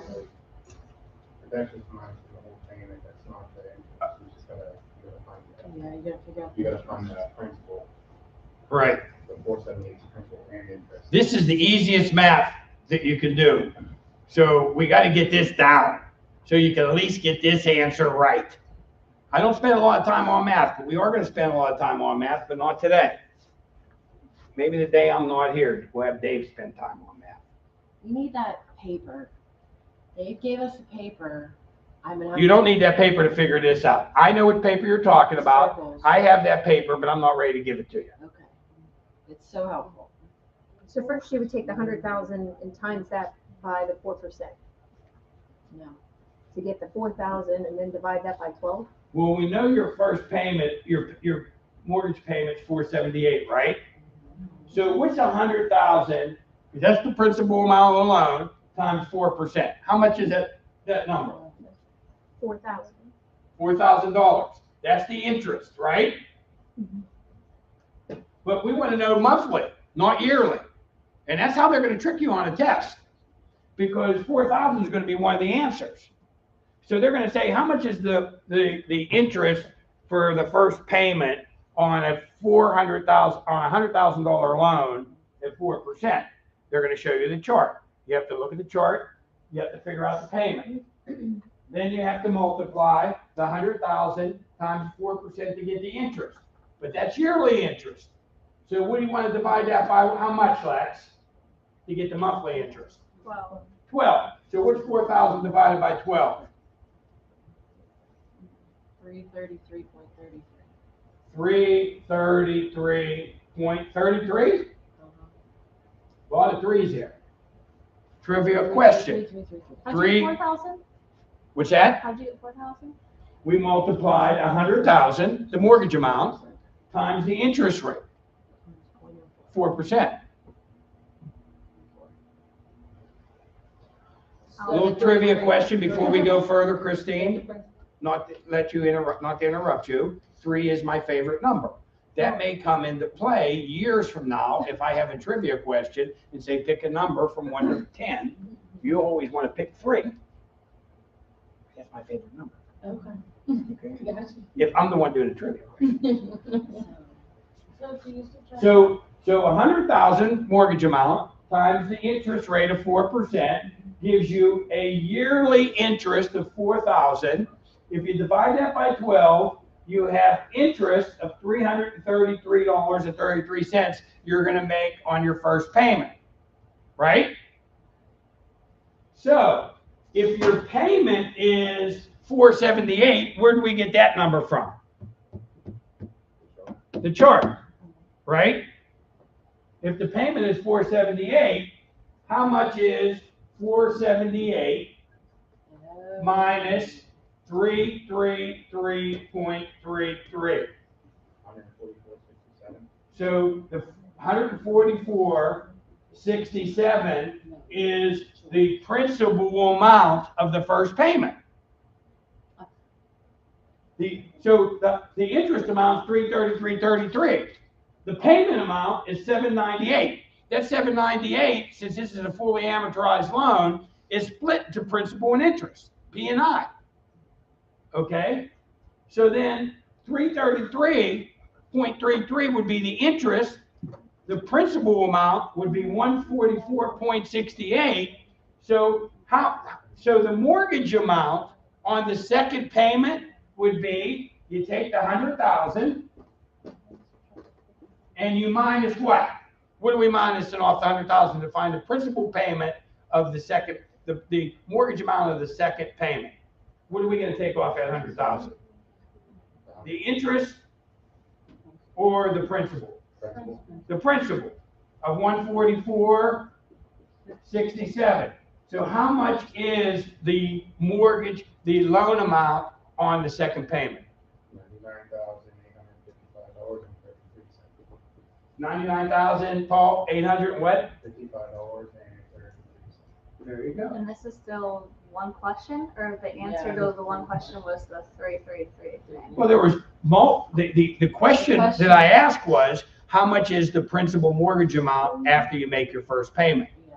So your second. That's the question. That's what I'll you. never remember how to do all that. No. I'm just gonna have to skip that. Don't worry about it. Just guess C. Don't worry about it. No. Guess C if you don't know it. I thought the answer was a 333. I was like, oh yeah. No. Well, I'm never. okay, but let me help you, Squirrel. The 33 is what of the first payment? Interest. The 144.67 is the principal. I don't remember yet. Sounds good today, but in a couple Don't worry weeks, about it. Don't worry about it. Are they going to have us know the second, third, and all that? They may give you what's the mortgage balance after the second payment. Okay, then let's look what we have to do. After the second payment, we have what the mortgage amount is under the first payment, right? Then we wipe all this off, and they're giving you scratch paper, okay? And then we're gonna take the 9. So the first payment, the principal amount of the loan now is $99,855.33, right? What's the principal amount of the second, after the second payment? So you guys take a minute and try to figure it out. And then once you throw a number out there, I'll do the math and we'll make sure that your number is right. And we got to get rolling then. So you guys got to practice this. You got to, hey, listen, you think Azaria, you think I figured this out first day? Hell no. You got to take it home and you got to do some sample test questions, come up with make your own question up. Go ahead.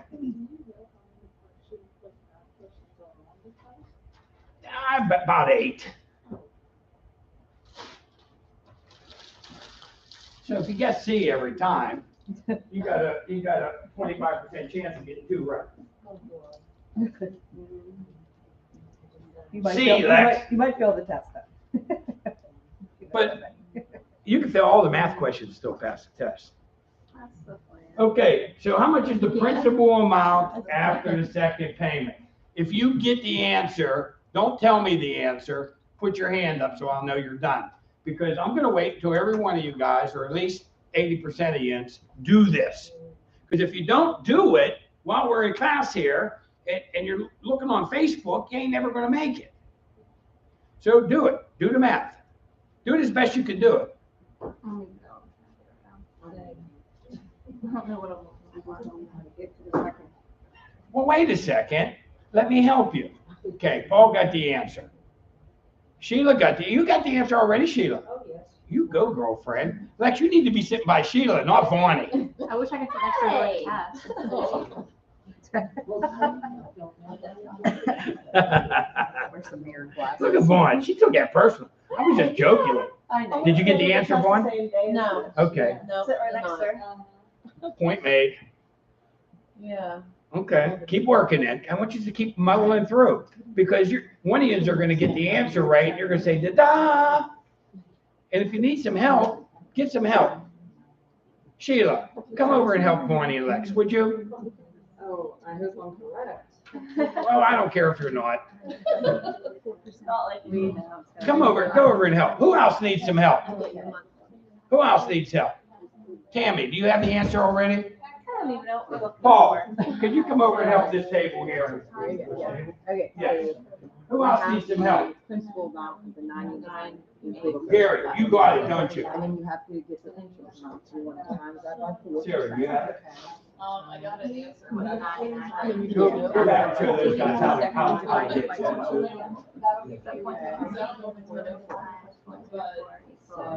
You two girls okay? You got the answer? Okay. Yeah, so you want to round up, so there's, it says 3,921. You want to divide that by 12. That's the interest on 470. Times divided by 12.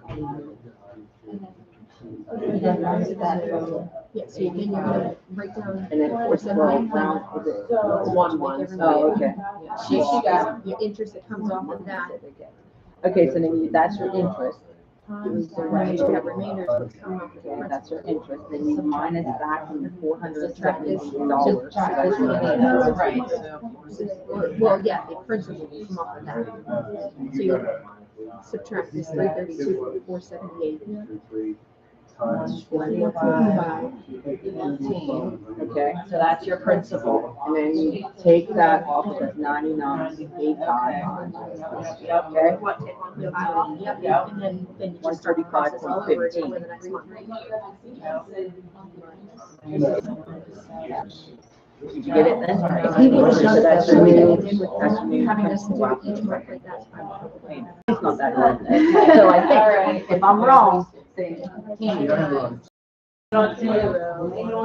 Oh, that's the tricky part. So where you figure out. What's your payment? Okay. And then I got set it. it at 478 minus. I got that. It's nice because you answered what you got. Yeah, like what? And then that shocks the shit out of it. You do, because that's your payment.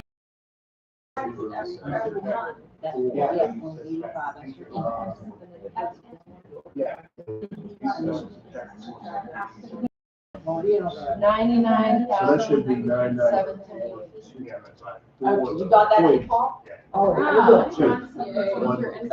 Okay, so what you did wrong. Okay. Now, and if you guys are at home watching this video, I want you to do the math also at home. Get the table off of the book. Now that you have done that,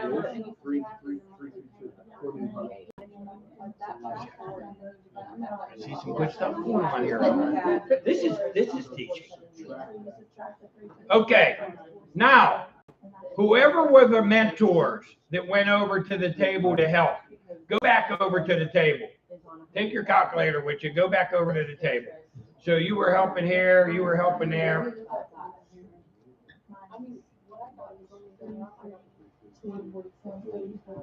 So supposedly, you guys figured out the principal amount of the mortgage after the first payment, right? I want to know now how much the principal amount will be after the second payment. After the second payment. After the second payment. After you make the second payment. Okay, so we gotta do it again. So you'll just take this number, 99.7, this is the number that you're now going to times by 4%. Yeah, that's how much you just that.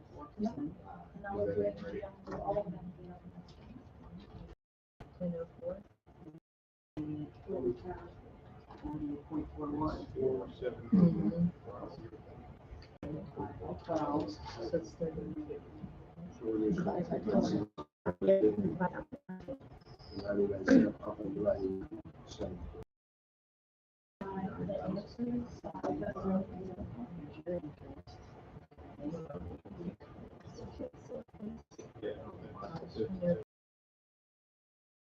Right, subtract 478 from 33. 332.37. Yeah. What was the number again? 338? You'll take the 478 minus 332. Okay, you times it by 0. It's 478. That's the amount. So You get monthly payment. only here. Right. Okay, so we got the 99,710. Yeah. 18, you times that by 4%, and you get 39,88.31. Okay, divided by 12. Did you get that? 32, 37. Okay, now you subtract that from $478. So that's your Yeah, the principal. interest is not That much. actually comes According off to your of this payment area. that you pay, but it doesn't come off. Yeah, 478. This one is- So just like, Because you're- I literally did You get 400. the 332, Yes. 37. That was But right. how much goes to interest and how much goes to principal changes? So that There's not principal, change. So we got interest. that's, yeah, now that's what you're minus from the 99,710. I'm still at 332. 37. Okay, that's But your see, like interest. this, like this, Okay, you want to take that from your payment, and your payment's 478. So if you're at home, keep doing, we're looking for the so principal amount of the mortgage after the second payment. that is how much we owe after we made it, or second, or after we made it. Andrea, can you see YouTube well? Can you see Your what I'm? principal amount. Yeah, we'll get there. And you get your new. So if I'm writing on this principal, board, that you'll number be able to see me with that camera. It's backwards. You'll be able to see me? Backwards. You can see you, but it's backwards. 3,000. I didn't get that, so I'm not sure. 9978. So we need to divide that by 12. Minus 145, 63, that's interest. Yep. 95, No, something that's the wrong. principal. I didn't do it before and after, so. Oh, okay, so you didn't know, gotcha. 99. Which gives us 330. Yeah, that's right. And then we take the 478 minus 3. Yeah, this is where our payment comes from. We take our payment 478 and subtract that 332.37 cents. Those are after you divide by 12. 37 cents. So you get 9956455. So our principal, we pay for our third payment, we'll just go to March, easy. That payment was still the 478 that we said. But 300 was still Amount is correct. the interest amount, and 100, I guess it So for the last question, you have to do I hate when that. I find mortgage deal that goes to the principal. My daughter's student loans. No, I have interest front. Looking on your own is. So the big balance where they can go to make it some of the principal and on it. You don't need to get that. My loans are paid up, I'm still paying Now, see how we started? We only subtract the principal. I don't know. Whatever. Never made it there. Like this semester, Yeah, we're subtracting the maybe principal. one more semester, and then internship, How much just we to owe. make, they don't even take a fall. So- I said, like, I do, I said, why? You've been going to school for 6 years. I think I did it twice. She didn't call me, but she started. And she was teasing me after I told her. Which was like, I mean, she did. She first went down to my grade. Yeah, so now we- Started this, and that's how you. I was You how didn't much throw debt it. she was taking. But it was like, And then found out what the, she's been going to Cal U. interest So it was a mortgage. Now, we started with the 99,780. Yeah. So now it's coming up with 332. Now we will subtract. Against. Just now, the 145. I did it like, yeah. I was lucky. I grew up. So I was just.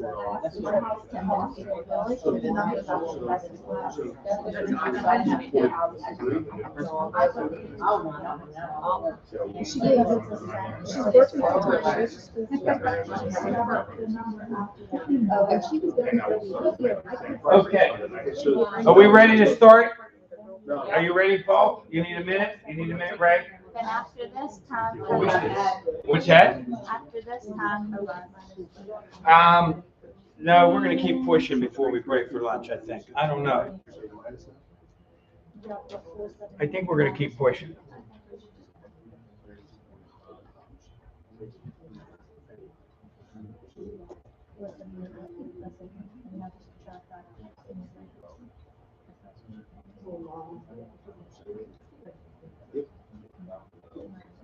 Well, I really didn't want to keep, I didn't really want to break for lunch yet, but maybe you guys need it.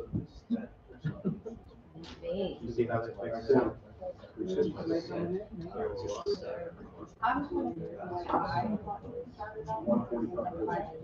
we stop that video?